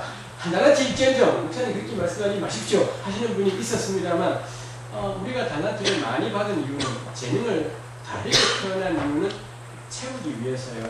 내가 그 재능 가지고 엄청 열심히 일해서 그렇지 않은 재능을 타고난 사람, 하나님이 그렇게 하신 거죠. 그 사람의 모자람을 채우는 것, 이것이 누군가의 재능의 명백한 이유일 겁니다. 그게 우리 고린도서에 나오는 균등케 하는 원리의 의미이기도 하나 싶습니다. 부디 여기 계신 분들 겁나 잘난 분들이면 좋겠습니다. 그 잘난 것 가지고 자기 입에 넣지 마십시오. 하나님 그거라고 우리 부르지 않으셨어요.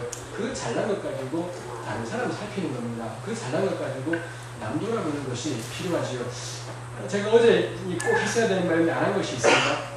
내 것은, 그래서 우리가 남의 것이 내 것이다, 내 것이 아니다. 구약이 상대선을 인정하지 않는다 했습니다만 그렇다고 해서 남의 걸 가리켜서 그건 내 거야. 도둑놈이에요. 그건 도둑놈인 거고 절대로 합당하지 않은 것이죠. 에베소서에 그런 말씀이 있어요. 남을 돕기 위하여 제 손으로 수고하여 선한 일을 하라. 네, 그런 말씀이 있습니다. 남을 돕기 위해 필요한 게 뭐냐? 제 손으로 수고하는 거예요. 제 손으로 있는 재주 없는 재주 다해서 피땀 흘려서 땀을 뻘뻘 흘리며 10원 한 장을 버는 거요. 그걸로 도우라는 겁니다. 1억 천금으로 도와서는 안 되고, 이거 역시 제가 어디 가서 부동산 투기해서 떼돈 벌었습니까? 헌금하지 마십시오. 그 교회에 감사헌금 하지 말고 남을 돕는 구제헌금 하지 말고 먹고 죽으십시오. 이렇게 설교한 적이 있었습니다. 사람들이 기분 나빠했습니다.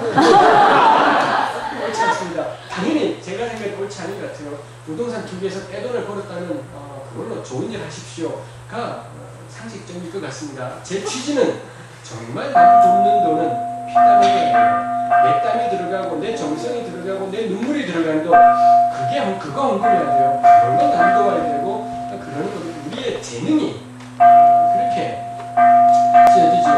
말은 이렇습니다만 현실은 쉽지 않겠습니다. 그렇지만 저는 믿습니다. 하나님께서 그래서 우리에게 능력을 주셨고 필요한 것들을 공급하신 것이 있습니다. 그 은혜가 우리 모든 분들에게 넘쳐날 수 있게 되었으면 좋겠습니다. 종도 치는데 한번 기지개도 한번 하시죠.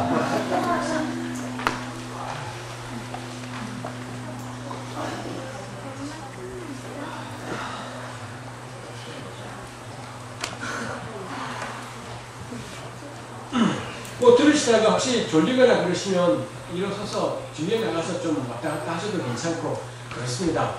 어차피 뭐 한참을 가야 할 판이니까.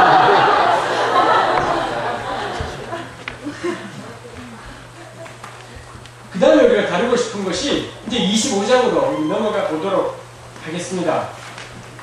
25장에 이 안식일부터 시작했죠. 일주일마다 돌아오는 안식일이 있고 1년마다 돌아오는 연례절기, 안식일의 입장에서 해석된 연례절기가 23장에 나와 있었습니다. 이제 25장으로 오니 7년마다 반복되는 절기, 절기의 순환 범위가 점점 커지고 있지요. 안식년은 7년마다 순환하는 절기인 거고 가장 큰 순환 주기가 7번의 7년마다 돌아오게 되는 희년 해서 이 순환의 범위가 7일부터 시작해서 49년, 50년까지 엄청나게 순환 주기가 커져가도록 배열되어 있습니다. 그 가장 뿌리는 안식일 패턴이 확장된 게 연례절기, 그게 확장되면 안식년, 그게 확장되면 희년까지 간다라고 할 수 있겠습니다. 이 안식년은 25장 1절부터 7절까지 소개되고 있습니다만 특이하게도 땅의 안식이라는 것으로 그렇게 표현되고 있지요.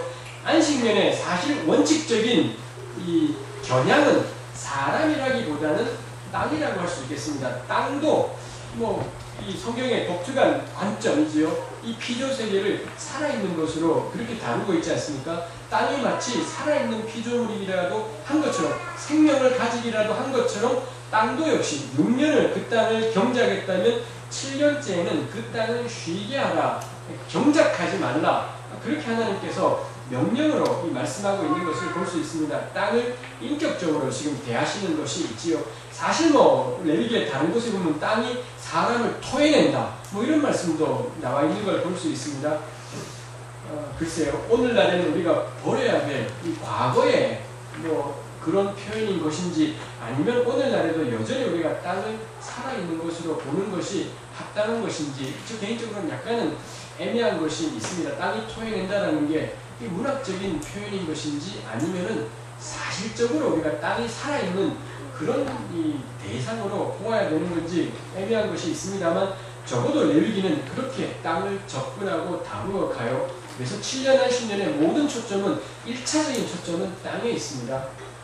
경작하는 사람이 6년을 경작하다가 1년 쉬자에 초점이 있다기보다 그 땅을 쉬게 하죠. 아마 7년째 안식년에 사람들은 일은 해야 될 것 같아요.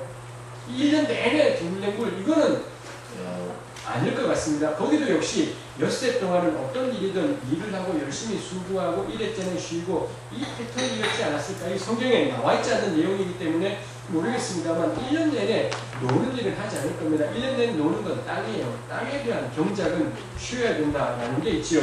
이게 1차적인 목적이고 2차적인 이 안식년의 대상은 땅 없는 가난한 사람들, 그게 또다시 여기서 등장하게 되지 않습니까? 우리 6절 말씀 보니 안식년의 소출은 너희가 먹을 것이니 너와 내 남종과 여종과 불꾼과 거류하는 자, 가축, 들짐승들이 다 그 소출을 먹을 것으로 삼을지니라.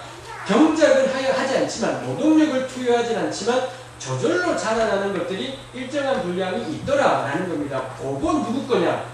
보니까 너부터 시작해서 들짐승까지, 즉 공동체의 소유예요. 그 지역에는 그 공동체 가운데 그 땅의 원래 주인이었던 나도 있고 그 땅과는 상관없는 종, 품꾼, 거류민, 가축, 들짐승까지 이 땅 없는 집단 전체, 동물까지 포함해서 땅 없는 집단 전체와 나, 이 사람이 안식년째에 저절로 나는 소출의 공동 소유자다라고 성경이 그렇게 말씀을 하고 있는 걸 볼 수 있지요. 그 점에서 이 안식년이 다가오는 건 그 지역에 살고 있던 땅 없던 사람들에게는 기쁨일 겁니다. 그전에는 한 모퉁이 가져갈 수 있었던 것인데 이제는 그 마을 전체 모든 논밭과 포도원이 전부 경작을 하지 않고, 논에서는 뭐 경작하지 않으면 아무것도 안 나겠습니다만 밭에서는 자라나는 게 있을 수 있겠습니다. 특히 뭐 과수원 같은 경우는 절로 자라나는 것들이 있겠지요. 그 마을 전체 기쁨이 되고 심지어는 이 들짐승들의 기쁨이 되기도 하고 그게 이 7년 안식년이었지요. 그러다 보니 이런 일들이 제대로 이루어지면 그 마을에 살던 거류민들은 여호와 신앙을 갖지 않은 사람들이죠. 거류민 가운데 개종을 하고 하나님을 믿는 사람도 있는가 하면 대부분의 외국인들은 개종하지 않고 그냥 그 땅에 존재했더랬습니다. 그 사람들도 손꼽아 기다리는 게 안식년이에요. 그리고 안식일도 기다렸겠지요. 남의 집에 품상노동하는 사람은 주인이 신실한 그리스도인이면 너무 기쁘겠지요. 이거 참 전 좋다 싶어요. 기독교인들이 열심히 신앙생활을 하는 게 믿지 않는 사람들에게도 겁나 기쁨이 되는 것. 저 사람들이 예수를 잘 믿으면 자기들에게 계속 혜택들이 주어지게 되는 겁니다. 이것은 원래 그게 하나님께서 그리스도인들에게 하나님께서 이게 정한 방식이겠죠. 복의 근원이 되는 방식일 겁니다. 너로 말미암아 영광이 복을 받게 돼요. 그리스도인들은 하나님께 순종하느라고 겁나 힘든데 그 덕분에 이 사람들이 아주 힘들게 순종을 하면 할수록 이방에게, 열방에게 복이 넘치게 되는 그런 일들이 있죠. 이거 그리스도인들에서는 존재 이유, 교회 공동체가 세상에 존재하는 이유일 것입니다. 아주 복된 상상만 해도 즐겁지 않습니까? 나는 힘든데 교회 안 가는 저 사람은 잘 돼요. 나는 고생하고 이 믿음의 길을 남들은 신경도 쓰지 않는 여호와의 도를 따라 살아가느라 고통스럽고 고생스러운데 내 주위 사람들 예수 안 믿는데 너무 좋은 일들이 생기는 겁니다. 그러면 그 사람들이 교회를 안 가게 될 것 같습니까? 그럼 그 사람들이 고생이 없으니 신앙이 안 생기게 될까요? 성경은 근데 그렇게 하면 복이 흘러 넘치게 된다든가 복의 통로가 될 거다 그렇게 말씀하심이 있지요. 그래서 고생은 우리가 혜택은 열방이 그게 성경적인 원칙일 거다 생각을 합니다. 우리에게 주신 특권은 뭔가요? 겁나 고생하는 특권 이지요. 남들은 신경도 안 쓸 하나님의 법이 마음에 들어와서는 그것 따라 가는 게 기쁨이 돼요. 여호와를 가까이 하는 게 기쁨이 되고 복이 되어서 그 길로 가요. 그리고 사람들에게는 넘쳐나게 되는 은혜가 있지요. 돌아볼 수 있지 않을까 싶습니다. 그 다음에 희년으로 가보겠습니다. 희년. 우리 8절부터 12절 같이 한번 읽고 가면 좋겠습니다. 25장 8절부터 12절 한 목소리로 같이 읽겠습니다. 너는 7 안식년을 계수할지니 이는 7년이 7번인즉 안식년 7번 동안 곧 49년이라 7째 달 열흘 날은 속죄일이니 너는 훌라팔 소리를 내되 전국에서 훌라팔을 크게 불지며 너희는 50년째 해를 거룩하게 하여 그 땅에 있는 모든 주민을 위하여 자유를 공포하라. 이 해는 너희에게 희년이니 너희는 각각 자기의 소유지로 돌아가며 각각 자기의 가족에게로 돌아갈지며 그 50년째 해는 너희의 희년이니 너희는 파종하지 말며 스스로 난 것을 거두지 말며 가꾸지 아니한 포도를 거두지 말라. 이는 희년이니 너희에게 거룩함이니라. 너희는 밭의 소출을 먹으리라. 유명한 희년에 관한 이 헌장 말씀이 나와 있습니다. 일단 시기 7번의 안식년이라고 되어 있습니다.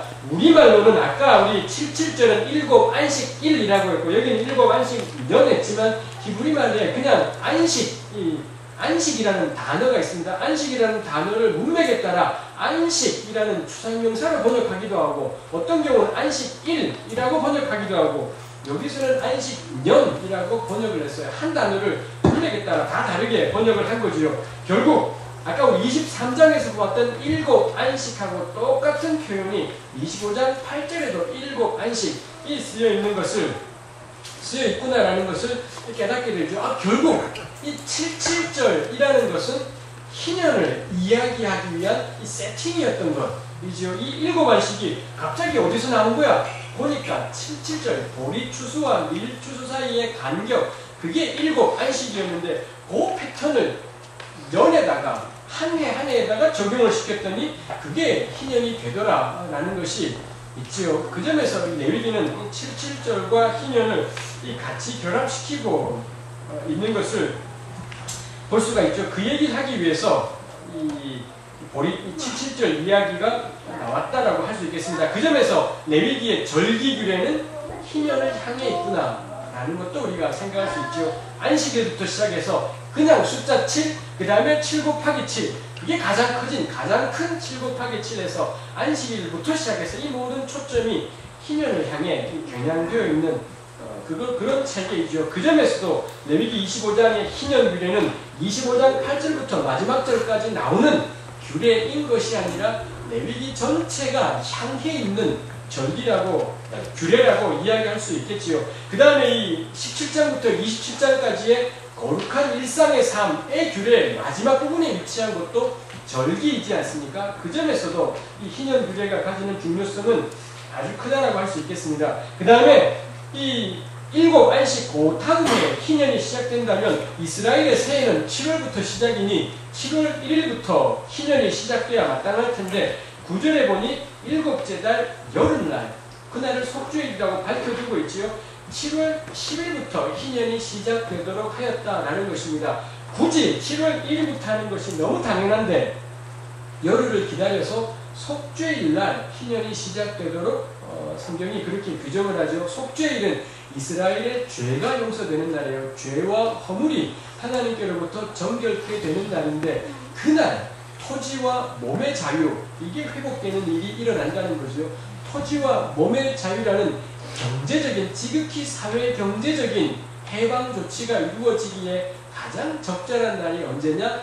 죄 용서가 선포되는 날, 우리 죄가 대속되어지는 날, 그 날이야말로 토지와 몸의 자유, 사회 경제적 해방 조처가 이루어지기에 가장 적절한 날이다라는 것입니다. 그 점에서 다시 한번 레위기는 이 거룩이 분리되지 않는다라는 것, 하나님을 향한 예배와 이웃을 향한 나눔이 분리될 때 우리 영성이라는 말, 그 점에서 겁나 찝찝한 표현이지요. 영성 이런 이야기를 합니다만 영성이 한 절대가 참 많이 있습니다. 나름 연구를 많이 한 것입니다. 영성은 하나님과의 예배에서 드러나지 않아요. 영성은 하나님과의 예배와 이웃과의 나눔, 이 전 영역이 우리 영성의 영역인 것입니다. 우리 영이 천박하다라는 것은 이웃을 향한 나눔을 보면 확연하게 드러나게 돼요. 내가 이웃과 맺어가는 관계, 그게 나의 영성의 수준을 보여줘요. 이웃이라고 해서 우리 지금 이 고아, 과부, 나그네 이런 이야기들이 계속 있습니다만 사실 희년은 고아, 과부, 나그네뿐 아니라 이스라엘 모든 민족에게 임하는 것이지 않습니까? 우리 사실 고아, 과부, 나그네란 말이 아주 멀리 있는 가난한 이웃 많이진 않아요. 내 곁에 있는 사람이지요. 내 곁에 있는 사람과 우리가 맺어가는 관계, 그게 우리의 딱 영성이에요. 내가 하나님과 어느 정도의 관계이냐? 내 곁에서 맨날 만나는 그 사람, 우리 주일날 보는 우리 교회 식구들하고 어떤 관계가 이루어지고 있는지, 그거 우리의 영성이라고 할 수가 있지. 이거 정말 저는 분리되지 않는 것이 너무 중요하다 싶습니다. 이거 분리되는 순간 우린 사입이에요. 그 잡종교입니다. 우리 고백이 얼마나 깔끔하게 예수님이 날 위해 중내산에 맨날 고백해 보았자 그거 잡신하고 예수라는 이름을 믿고 있는 종교의 하나에 불과하지 참된 신앙, 참된 진리일 수는 없습니다. 예수라는 이름의 종교 가지지 마십시오. 하나님의 참된 믿음의 길, 우리가 들어갈 수 있으면 좋겠습니다. 10절에 너희는 50년째를 거룩하게 하여, 특히 희년규례의 특징이 거룩이라는 단어가 10절에도 나오고 그 다음에 12절에도 이는 희년이니 너희에게 거룩함이니라, 거룩이라는 단어가 2번이나 나와 있는 절기라는 점에서도 희년은 독특한 것이 있습니다. 행위는 거룩이에요. 하나님을 닮아감의 그 완성된 모양이지요. 그 다음에 그 땅에 있는 모든 주민을 위해, 이 희년이라는 것은, 하나님의 은혜라는 것은 일부만이 아니라 그 땅에 있는 모든 주민, 다시 한번 이 땅에 대한 관심들이 있는 것을 볼 수 있겠습니다. 그 해가 되면 각각 자기 소유지로, 각각 자기 가족에게로 그런 일이 이루어지지요. 이걸 위해서 이 10절에 보니까 그 땅에 있는 모든 주민을 위하여 자유를 공포하라, 자유를 크게 외쳐라, 이렇게 명령을 해요. 아마도 대제사장이었을지도 모르겠습니다. 대제사장이 그 희년이 시작되는 순간에 나와서는 울라파를 크게 불면서 자유라는 그 히브리말을 큰 소리로 외치는 겁니다. 그 순간부터 모든 이스라엘은 각각 자기 원래 땅으로, 각각 자기 가족으로 돌아가는 그런 일이 이루어지지요. 이게 자유라는 것입니다. 그에 비하면 얼마나 우리가 알고 있는 자유라는 단어는 오염되어 버렸고 훼손되어 버렸는가 생각하게 돼요. 오늘 우리에게 있어서의 자유는 뭡니까? 내 하고 싶은 것을 마음대로 할 수 있는 것, 뭐 이런 것을 우리가 자유라고 생각할 때도 있고요. 혹은 내 몸은 이래도 내 영혼은 자유해. 그런 식으로 우리 영과 육을, 우리 몸뚱아리와 정신을 분리시킨 채 육체는 이래도 뭐 정신은 자유로워, 이런 걸로 우리가 또한 자유를 만들어 버리기도 해요. 물론 우리 그럴 때 있겠습니다. 내 몸은 억압되어 있지만 정신은 자유로울 때가 있겠습니다. 그렇지만 그거 정상적이지 않아요. 그걸 절대로 정상적이라고 생각해서는 안 되지요. 그럴 거라면 희년의 법은 존재해서는 안 되는 법이지요. 희년은 이거 비정상이라는 겁니다. 잠시 동안은 남의 땅에 살 수 있어요. 잠시 동안은 남의 집에 종살이 할 수 있어요.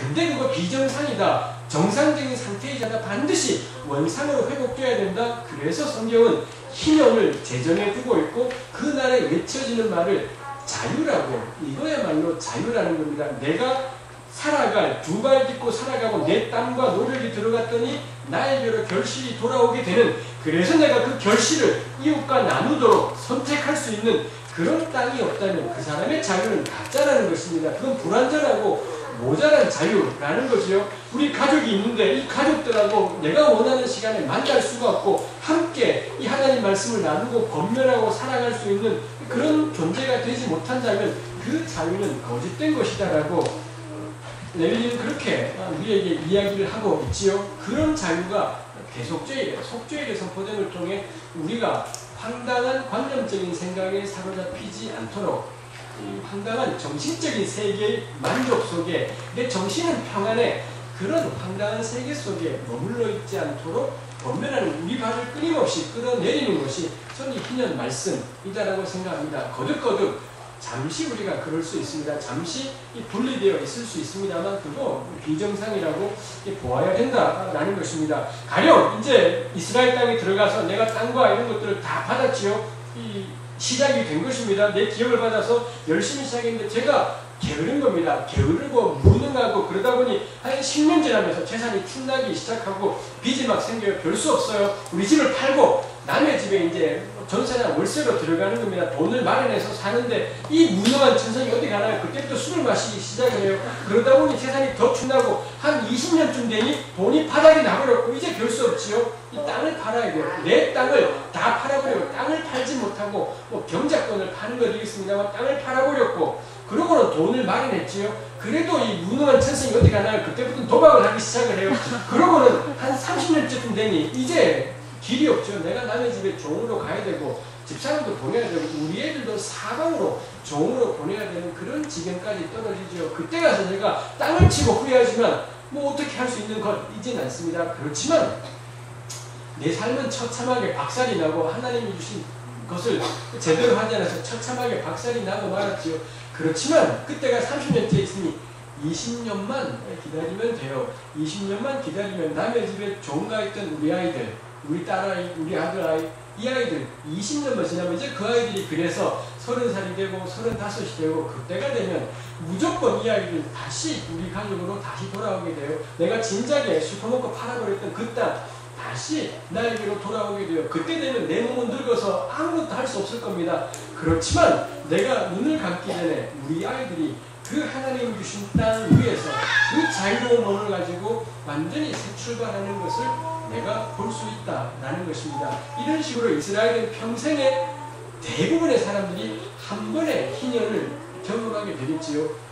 두 번 겪는 사람도 있겠습니다만 두 번 겪는다면 그 중에 한 번은 너무 어리거나 너무 나이 들었거나 해서 의미가 없을 겁니다. 의미 있는 희년은 한 번을 경험할 겁니다. 그런 점에서 희년은 종말론적인 특징을 가지게 된다. 우리가 그런 표현을 할 수 있습니다. 종말론적인 특징을 가진다는 게 그 날이 가까움을 기대하며 살아가는 거예요. 지금 내 삶 말아먹어버렸고 어떻게 내가 할 수 있는 도리가 없고 근데도 인생은 끝나는 것이 아니고 삶이 끝난 것이지 않아요. 하나님이 약속하고 정해놓으신 그 날이 있어서 그 날을 기대하고 꿈꾸며 살아가게 되지요. 그리고 그 날이 오면 우리 다 모여요. 다 모여서 그 참된 자유를 완벽하게 누리면서 이제 가족이 오손도손 땅을 파서 씨를 뿌려 거두면 그 전부 그전에는 주인에게 다 갖다 바쳐야 되는데 그 전부 우리가 함께 먹으면 내가 수고한 노동의 결과가 나에게로 돌아오는 그 그 복된 날이 다가오죠. 이거 평생 기다리면서 살아가더라라는 것입니다.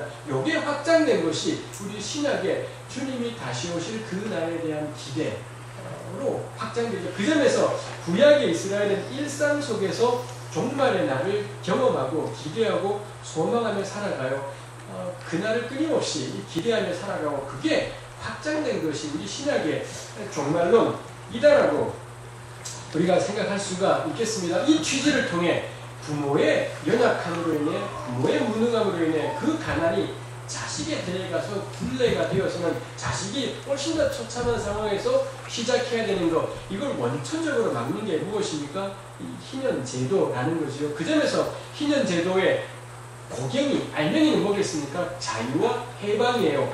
그 자유와 해방은 달리 표현하면 무엇이냐? 가난이 대물림되지 말아야 된다는 이 놀라운 세속적인 원칙이 이 희년법 안에 담겨있다라는 것을 우리가 생각하게 되지요.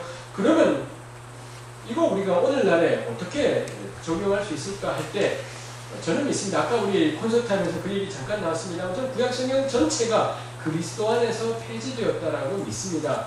율법만 폐지된 것이 아니라 안식일법, 제사법 이런 것만 폐지된 것이 아니라 희년법도 명백히 그리스도 안에서 완벽하게 저는 폐지된 법이라고 보는 것이 일관된 구약을 바라보는 입장일 것이다라고 믿습니다. 우리 한때 도덕법, 의식법, 시민법 이렇게 율법을 세 구분을 해서는 도덕법은 보편타당한 가치를 가지고 의식법은 폐지되었고 시민법은 이스라엘과 연관된 것이기 때문에 이스라엘의 종말과 함께 사라졌다. 이런 식으로 율법을 나누는 것이 칼빈에게도 있고 우리 심지어 웨스트민스터 요리문답 이런 책에 내에도 율법을 3구분하는 것이 있습니다. 문제는 우리가 구약성경 보면서 이 법이 이 세 법 중에 어디에 해당되는지가 어렵다라는 거예요. 안식일법이 이게 의식법이냐 시민법이냐 도덕법이냐 이거 어렵다라는 겁니다. 보기에 따라서는 안식일법은 종들을 자유케 하는 법이에요. 명백히 이건 도덕법이라고 할 수 있는 것이겠지요. 그렇지만 안식일은 이스라엘의 생활 체계 안에서 존재하고 있는 안식일, 안식년, 희년 이 시민법이라고 할 수 있는 것일 거고요. 동시에 절기 속에 있어서 의식법이라고도 할 여지가 있다라는 겁니다. 그런 경우에 율법을 3구분하면 너무 주관적이에요. 놀랍게도 한국교회는 안식일법은 주일로 승화시켜냈고 11조는 고스란히 가지고 왔어요. 어떻게 11조가 도덕법인가? 어떻게 안식일이 도덕법인가? 칼빈주의자들, 정통 칼빈주의자들이 이렇게 생각 안 할 것 같습니다만 한국교회는 하여튼간에 그런 형태가 되어버렸습니다. 이거 말이 안 되는 비일관성이지요. 저는 도덕의식 시민법으로 구약법을 나누는 것 자체 무리다. 너무 무리한 것들이 많이 있기 때문에 그렇게 나누는 건 합당하지 않겠다 싶습니다. 그리스도 안에서 전부 율법은 폐지되었고 그 다음에 그리스도 안에서 전부 율법은 살아난다. 이게 제가 가지고 있는 그럴싸한 말장난 같은 구약 율법에 대한 견해입니다. 예수 안에서 모든 법은 폐지되었고 예수를 믿고 거듭나게 되면 하나님께서 주시는 그 영광의 삶, 우리 히브리서에 그 말씀 나오잖아요. 휘장이 찢어졌더니 휘장 가운데로 난 새로운 산 길이 있더라. 그 새롭고 산 길, 그게 뭔가요? 구약 법들이에요. 그때의 구약 법들은 나를 얽매고 내가 지키지 않으면 채찍을 휘두르는 법인 것이 아니라 나로 하여금 그 영광의 길을 가도록 일러주고 가르쳐주는 이 구약의 법들 안에는 하나님의 모든 온전하심과 영광이 이 법들 안에 담겨있지 않습니까? 근데 우리의 두려움과 불안들이 그 법들을 얽매임으로 만들어버리게 되고 마음의 위안, 요거 내가 지켰으니 마음이 평안해, 이런 걸 우리의 이 두려움과 불안과 공포, 욕망 이런 것들이 구약법의 그 진면목들을 드러내지 못한 것이 있겠습니다. 예수 안에서 우리 모든 죄의 짐을 내려놓고 주님이 주는 그 온전한 구원, 확실한 구원의 은혜에 의해 견고하게 서게 될 때 가장 처음에 떠오르는 말이 두려워 말라이지. 두려워 말라, 힘내라, 담대해라, 그리고는 걸어가는 겁니다. 걸어가면서 거침없이 하나님께서 저를 부르신 그 영광의 길로 걸어가며 그 영광의 길에 우리 선배들이 걸어갔던 그 율법 규정들 묵상하며 그 법을 오늘에 실천하며 살아가죠. 그 점에서 구약법은 오늘날에 전부 다 저는 살아난다라고 믿습니다. 번제, 폐지된 법이지 않고 오늘 완벽하게 살아있다이지요. 다만 우린 제사 드리지 않습니다. 그거 아까 그 점에서 우리 신 교수님 말씀하신 견해에 딱 맞게 되는 것이 있지요. 율법의 정신이라고 표현했습니다만 그 번제를 통해 하나님이 정말 구약 백성들에게 요구하셨던 게 뭔가, 그거 오늘 우리가 레위기 번제를 읽으면서 계속 고민해야 되는 문제라는 겁니다. 구약 때 제사라는 제도에서는 이렇게 표현됐지만 오늘 성전 없는, 제사 없는 체제에서는 번제를 통해 하나님이 요구하시는 것이 무엇일지 고민하고 찾고 모색해 가야 된다. 그 점에서 레위기는 전체가 살아나요. 11장부터 15장까지 있는 정결규례도 마찬가지입니다. 그거 우리가 묵상해 보게 되면 오늘 우리를 향한 말씀으로 저는 완전하게 이 정결규례들이 살아난다라고 믿습니다. 그거 우리가 레위기가 하나님 말씀이라면 반드시 들러붙어서 찾아내야 되는 길일 것 같습니다. 희년도 마찬가지죠. 예수 안에 희년은 폐지예요. 그렇지만 예수 안에서 완벽히 살아나죠. 그럼 오늘 어떻게 주님께서 구약시대 때 희년을 명령하시면서 그 백성들에게 원하셨던 것이 무엇이냐? 자유였다라는 겁니다. 그리고 그 자유는 관념적인 자유가 아니라 땅의 자유, 몸의 자유 이런 것들로 표현되고 있더라는 거죠. 오늘 우리에게는 그게 뭔가 이스라엘에게 있어서 이 토지의 상실, 몸의 자유의 상실, 그게 가져오는 건 가난의 대물림이에요. 자녀들이 처참하게 되는 거고, 그래서 토지를 잃어버리는 순간, 자녀를 잃어버리는 순간 바로 되돌려줘라. 이렇게 되지 않고 50년의 시간이 있지 않습니까? 한동안은 그럴 수 있지만 원칙적으로는 돌아가야 된다. 그거 우리가 생각할 때 오늘 우리에게 적용될 수 있는 건 저는 이 가난의 대물림을 막아내는 것, 이거 하나님 앞에서 합당한 우리 사회의 원칙이다라고 믿습니다. 우리 사회에서 저는 그렇습니다. 우리 사회에서 가난의 대물림을 생겨나게 만드는 가장 핵심이 뭐냐? 이 부동산과 사교육 그 두 가지예요. 어느 정도의 교육을 받았느냐? 그게 이 사람들의 삶에 아주 큰 영향이 있죠. 그 다음에 집. 우리 교회 청년들 대부분이 20, 30대입니다. 이 청년들이 결혼하려고 좋은 자를 만났고 둘이 서로 사랑하게 되었습니다. 제일 신나는 게 이 부모님, 처가 부모님께 인사를 갔더죠. 부모님 인사를 갔더니 저 결혼하겠습니다. 그 처가의 자녀들이 한마디 하시죠. 집은? 그럼 끝인 것입니다. 그러면 이제 말이 겁나 길어지게 되지요. 제가요 얼마를 모았고요. 은행에 대출을 어떻게 하고요. 이 장인 장모님이 저도 딸 둘이 있습니다. 딸 둘이 있는 처지에 심란하지요. 심란한 마음이 우리 청년들이 젊은이들이 결혼 못해요. 집을 마련할 길이 서울에서 살려면은 이 길이 없는 그런 일이 이제 너무 고통스러운 상황이다라고 믿습니다. 저는 이거 막아내는 거 하나님 나라의 일일 것이다 라고 믿습니다. 그리고 사실 강남에 있는 교회들, 저희 교회도 강남에 있으면 우리도 애를 써야 될 것 같습니다만 강남에 있는 교회들이 집 두 채 있는 거 한 채 팔고 사교육 4개 시키던 거 5개 시키던 거 하나만 시키고, 그리고 선행학습은 시키지 말고 이거 강남에 있는 이 사랑의 교회, 소망교회 이런 교회들이 결단했다. 담임 목사님이 그거 가지고 정했다. 대한민국을 바꿀 수 있어요. 명확합니다. 한국 사회를, 서울을 바꿀 수 있고 대한민국을 바꿀 수 있어요. 근데 교회가 그거 하지 않아요. 왜 합니까? 사유재산을 건들지 않아요. 우리 교회 안에 어느샌가 들어온 거짓 이데올로기들, 하나님이 사유재산을 세우셨다는 그 거짓 이데올로기들이 재산 건드리는 것은 손도 못 대게 하는 것이죠. 다만 재산 건드리는 건 언젠가요? 선교헌금이에요. 선교헌금을 하자. 가난한 사람들을 구제하는 헌금하자. 그러면은 지갑을 열어서 돈을 내요. 이거 참 기가 막힐 일이지요. 가난한 사람을 돕는 사람이 있으면 그 사람은 거룩한 사람으로 칭송을 받지만, 가난한 사람의 친구가 되어서 가난의 원인을 따지면 빨갱이라는 소리를 듣게 되는 것, 그거 우리 한국 사회와 교회의 비참한 현실이다 싶습니다. 우리 토지 희년학교 오신 분들, 가난한 사람의 친구가 되고 가난의 원인을 파고 들어가는 그 은혜가 우리에게 있으면 좋겠습니다. 2030 청년들에게 부탁하고 싶은 거죠. 개인의 경건으로 해결되지 않습니다. 그 강력한 개인의 경건으로, 그 강력한 개인의 기도발로 가난의 원인을 파고 들어가는 것, 저는 그거 반드시 우리 청년 세대에 필요한 것이고, 우리가 그 다음 세대에 물려줄 수 있는 너무 중요한, 우리 청년들이 그 원인을 파고 들어가서 그런다고 삶이 얼마나 바뀌겠습니까?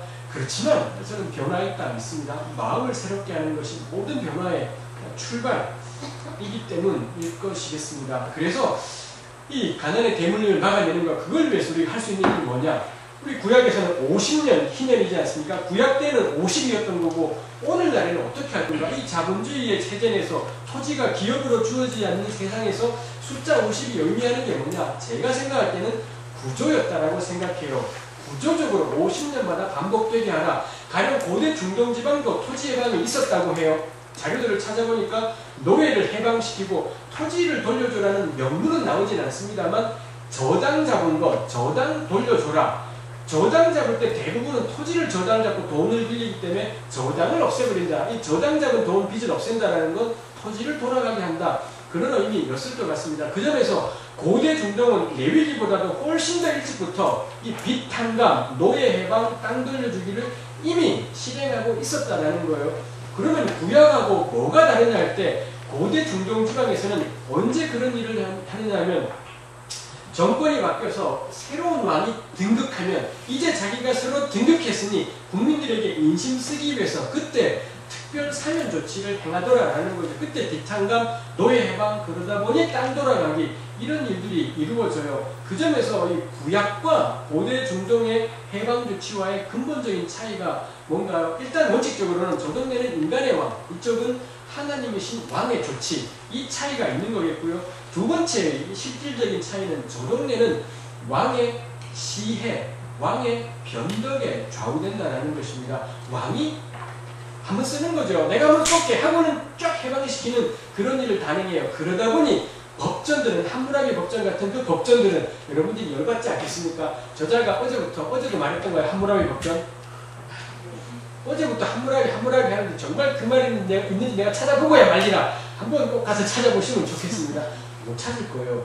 워낙 양이 많거든요. 이 함무라비 법전에 보면은 왕들로 하여금 이거 노예 해방 조치 하지 말게 하라. 이게 규정이 되어 있어요. 왜냐하면 하도 인심을 쓰고 남발하다 보니 이게 인기 영합 정책 이런 것들이 되다 보니 자기의 모든 실정을 덮기 위한 조처로 해방 뭐 이런 것들을 단행해 버리더라라는 것입니다. 이 구약과 그 동네와의 차이가 뭐냐? 구약은 사람의 변덕에 사람의 시해에 좌우되지 않아요. 하나님이 50년이라는 기본 틀을 가지고 좀 인간이 못돼 먹어도 좀 성질 더러워도 이 기간이 되면 일정하게 돌아가고 회복되도록 하셨다라는 겁니다. 그 점에서 이 숫자 50이 오늘 우리에게 의미하는 건 뭐냐? 저는 구조다. 틀 바꾸기. 아까 낮에 이야기했고 왕인선 목사님은 한마디로 진부 이렇게 말씀하셨습니다만 이 틀 바꾸기 그게 숫자 50을 오늘에 저는 적용할 수 있는 방식이지 않을까 싶습니다. 그 점에서 아까 다들 말씀하셨지만 축배권 행사 전 거룩이라고 믿습니다. 그거 세속의 일이지 않지요. 하나님께서 기뻐하시는 일인 거고 그걸로 바꿀 수 있는 게 얼마나 될지 모르겠습니다. 근데 하나님의 사람은 한 생명이 천하보다 귀한 걸 아는 사람들이지 않습니까? 그래서 좀 그거 행해가는 것이 필요하고 또 우리 백지 신탁이라든지 이런 토지 공공 임대자라든지 이런 모든 것들이 이 구조 바꾸기, 틀 바꾸기와 연관된 작업이라고 할 수 있겠습니다. 그 다음에 또 하나 50년마다 돌아오지만 일상적인 생활 속에서는 가장 가까운 친척이 와서 가령 내가 피치 못한 나의 몸을 우리 딸아이를 남의 집에 종으로 팔아야 되었는데 이거 가장 가까운 친척이 마침 형편이 되더라는 것입니다. 그러면은 와서 이 딸아이의 저의 몸값을 지불하고는 저를 자유케 해주는 거죠. 그 순간부터 제가 다시 몸의 자유는 획득할 수가 있게 되더라. 이걸 우리 레위기에서는 무르기라고 표현을 해요. 토지 무르기와 몸 무르기 두 가지의 무르기가 있습니다. 여기 무르기라고 번역된 단어가 영어로 redemption이라는 단어고 그게 우리 신약 성경에 가면 뭐라고 번역됩니까? 구속이라고 번역된다는 거죠. 예수께서 피로 값주고 사신 구속의 원천은 뭐냐? 무르기라는 겁니다. 우리 신약에 나오는 예수님의 속죄와 구속 요 두 단어의 유일한 이거 신약에서 만들어진 개념이지 않아요. 구약에서 나온 건데 구약에서는 이 두 가지를 설명하는 유일한 책이 뭔가요? 레위기입니다. 레위기 전반부에 있는 제사를 통해 속죄가 대속이 무엇인지를 보여주고 있고 레위기 후반부의 희년을 통해 구속이 무엇인지를 우리에게 보여주고 있어요. 그래서 레위기의 전반부와 후반부가 없었더라면 예수님께서 그 피로 값주고 사신 구속의 은총이 무엇인지 우리가 관념적으로 밖에는 이해되지 않았을 것입니다. 레위기 덕분에 그 개념들이 땅에 발을 딛게 되는 그런 일들이 있지요. 그 예수님의 구속을 상징하는 구약적인 행동이 가장 가까운 친척이 와서 그 사람의 몸값을 대신 지불해주고 그 사람을 되사오는, 무르기다는 말이 우리 잘 쓰지 않는 말입니다만 되사다라는 그런 뜻이죠. 되사옴을 통해 내가 자유를 얻게 돼요. 이건 희년에 매이지 않고 언제건 일상 속에서 가능한 일이지요. 그러면 이거 오늘날에 이런 무르기는 어떻게 적용할 수 있을까?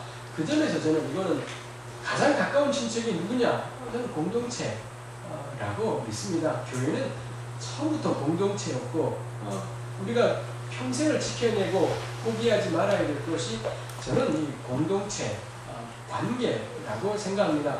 흔히 우리 창세기 1장을 보면서 하나님이 태초에 창세기 1장 2장 보면서 부부를 만드셨다라고요. 부부의 질서가 신성한 질서다라고 그렇게 이야기해요. 저는 그렇지 않을 것이다 생각을 합니다. 하나님이 태초에 만드신 건 관계예요. 관계. 하나님이 창세기 1장에 전부 다 보시기에 좋았다, 보시기에 좋았다는데 딱 하나 보시기에 좋지 않은 것이 사람이 혼자 있는 게 보기 좋지 않았고, 그래서 만든 게 또 한 명의 사람이지요. 근데 남자 만들면 인류는 멸종되지 않겠습니까? 당연히 남자를 한 명 만든 상황에서 만들어야 될 사람의 존재는 여성일 수밖에 없습니다. 훨씬 더 중요한 건 좀 부부보다 중요한 건 관계라고 믿습니다. 더더욱 이게 중요한 게 구약시대 때도 그렇고 오늘날에도 그렇고 독신들이 꽤 있다라는 겁니다. 독신이 있는데 부부가 신성하다? 좀 그건 안 된다. 동의하기 어렵다 싶어요. 결혼 장려할 수 있겠지요. 그렇지만 가정이 하나님이 지금 최초의 질서다? 좀 동의하기 어렵다. 그럼 독신들은 어떻게 하라고? 평생을 독신으로 살아가는 사람은 하나님의 창조 질서를 거슬러서 살아가는 일이 되지요. 그렇지 않아요. 부부, 하나님이 지금 최초의 단위입니다만 훨씬 본질적인 것은 관계. 결혼하지 않고 평생을 살아갈 수는 있지만 혼자서는 절대 살아가서는 안 된다. 관계를 맺지 않고 자기 혼자 살아가서는 절대로 안 된다는 게 창세기 1, 2장이 전 우리에게 주는 교훈이라고 믿어요. 절대로 공동체는 포기하지 않아야 한다는 것. 이 공동체야말로 그 안에 그리스도가 드러나요. 그리스도는 머리이시고 놀랍게도 주님은 그 몸을 이 공동체 안에 두셨다는 것입니다. 그 공동체 안에 찢고 볶든 간에 어떻게든 공동체가 있어야 되고, 이 공동체는 내가 넘어지면, 내가 구약으로 치면 땅을 팔 위기가 되었을 때, 내가 넘어질 때 와서 값을 지불어주는 공동체가 있지요. 이런 공동체적인 연대야말로 오늘 우리가 좀 적용할 수 있는 기업 누르기의 현실적인 방안이지 않을까라는 것입니다. 저나 신 교수님이 그런 일을 경험했습니다. 우리 지난 6월달에 이 찝찝한 일이 생겨났었고 만만치 않았습니다. 근데 놀랍게도 사방에서 돕는 손길들이 있었습니다. 돕는 손길들이 있어서 그래도 저나 신 교수님이나 이 8개월 가까운 시간들을 버텨낼 수가 있었지요. 제가 뭐 그분들 안면도 본 적도 없는 사람들도 있었겠습니다만 저 그거 공동체적인 연대이죠. 이런 일들이 우리로 하여금 그래 끝까지 붙어보자 그 마음을 가지게, 우리 식구들한테도 마찬가지이겠지요. 누군가 직장에서 대도하는 일을 경험하고 볼 수 있겠지요. 근데 그거 붙어 싸우기에는 감당해야 될 게 많아요. 싱글은 붙어볼만 하지만 가족이 있으면 이거 대단한 각오가 필요하죠. 그 점에서 개인은 백전백패예요. 그 사람 그러면 어떻게 결론 내리겠습니까? 그냥 머리 숙이고 살든지 그 안에서 어떻게든 뭐 전도하고 신앙의 의미를 찾으며 다른 곳에서 기쁨을 찾으며 살든지 아니면 직장을 옮기든지 뭐 그렇게 해결해야 할 겁니다. 저는 해결이지 않을까 싶다라는 거죠. 그 사람을 버텨내게 하는 게 뭐냐? 개인의 경건이 아니라 공동체예요. 뒤에서 받쳐주는 우리 식구들이 있느냐?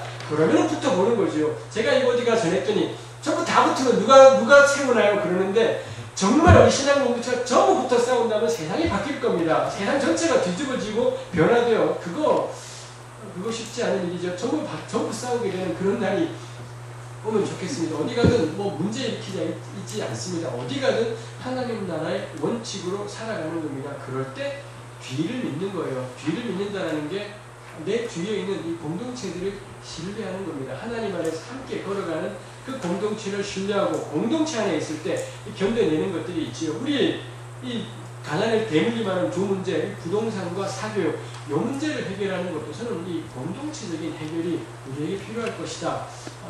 그런 마음이 있습니다. 공동체 형태는 가지가지가 있지요. 도시 가운데 한 마을로 집단적으로 계속 이주해 가서 만들어가는 그런 공동체 지금 서울에 여기저기 생겨납니다. 그것도 한번 시도해 볼 만한 작은 여러분들이 속해 있는 공동체가 작은 단위라면 전부 그거 시도해 볼 만하다 싶어요. 서울에 그나마 집값 좀 싼 지역으로 이사 가는 겁니다. 전세 월세를 그 동네로 같이 얻어가서 마을을 만들어가는 그런 작업이 좀 충분히 의미 있고 아주 값진 작업일 것 같습니다. 그뿐 아니라 그냥 서울 전역에 흩어져 살아가는 공동체는 가능하지 않을까. 그것도 모색해볼 만한, 늘 공동체가 한 지역에 살고 한 집에 사는 것뿐 아니라 흩어져 있지만 이 공동체적인 존재를 할 수는 없을까. 그거 저는 고민하고 모색하고 찾아가 보아야 될 그런 문제라고 생각합니다. 요는 이 공동체는 이상이고 가치라는 겁니다. 절대로 포기해서는 안 되는, 평생에 붙어 싸워 볼 만한 것이 이 땅에 공동체적으로 존재하기. 그게 붙어 살건 동네에 살건 흩어져 살건, 오히려 흩어져 사는 식구들이 훨씬 많기 때문에 저는 이거 포기하지 말아야 될 모델일 것 같아요. 흩어져 살면서 어떻게 서로가 서로에 연대하며 함께 하나님 나라의 길을 가게 할지 그거 모색해볼 필요가 있다 싶습니다. 희년은 그래서 이상적이다. 오늘 이야기의 마지막에 있습니다. 희년은 이상적이라고 해요. 지키지 못해서 이상이라기보다 하나님의 모든 원하심을, 하나님의 모든 기대가, 하나님의 모든 소망이 담긴 제도가 희년이에요. 그래서 희년은 이상적이라고 할 수 있죠. 그 점에서 저는 정말 우리가 달려가고 소망할 그런 목표이겠다 싶습니다. 우리 이틀 동안 긴 이 말씀 들으시느라 고생하셨습니다. 각자의 삶의 터전에서 모쪼록 구조적인 변화를 위해 우리 하루하루 걸어가는, 일상을 걸어가는 우리 식구들이 되면 좋겠습니다. 그리고 함께 연대하는 신실한 공동체와 더불어 나아가는 그런 역사가 우리에게 있으면 좋겠습니다. 제가 기도하고 마치도록 하겠습니다. 하나님 아버지, 이틀간 레위기와 희년에 대한 말씀을 보게 하신 것을 감사합니다. 레위기의 모든 말씀이 이 속죄일에 선포되어지는 희년을 통해 완성되는 것을 우리가 또한 말씀에서 봅니다. 하나님께서 그 백성들에게 주시기를 원하시고 이루어지는 것을 보기 원하셨던 그 자유와 해방의 역사가 오늘 21세기 우리 삶 속에서 구현되고 나타날 수 있게 하여 주옵소서. 우리를 얽매고 우리 발을 얽매고 우리 몸을 얽매고 꼼짝하지 못하게 만드는 이 세상의 모든 문화들을 향하여 이 부동산과 사교육의 무거운 전쟁 가운데에서 우리로 하여금 하나님 나라를 꿈꾸고 소망하고 그 이상을 마음에 품고 평생에 달려가는 주의 백성들이 되게 하여 주옵소서. 좋은 공동체들을 만나고 속하고 함께 연대하며 걸어가는 은혜가 있게 하여 주옵소서. 감사드리며 예수님의 이름으로 기도합니다. 아멘.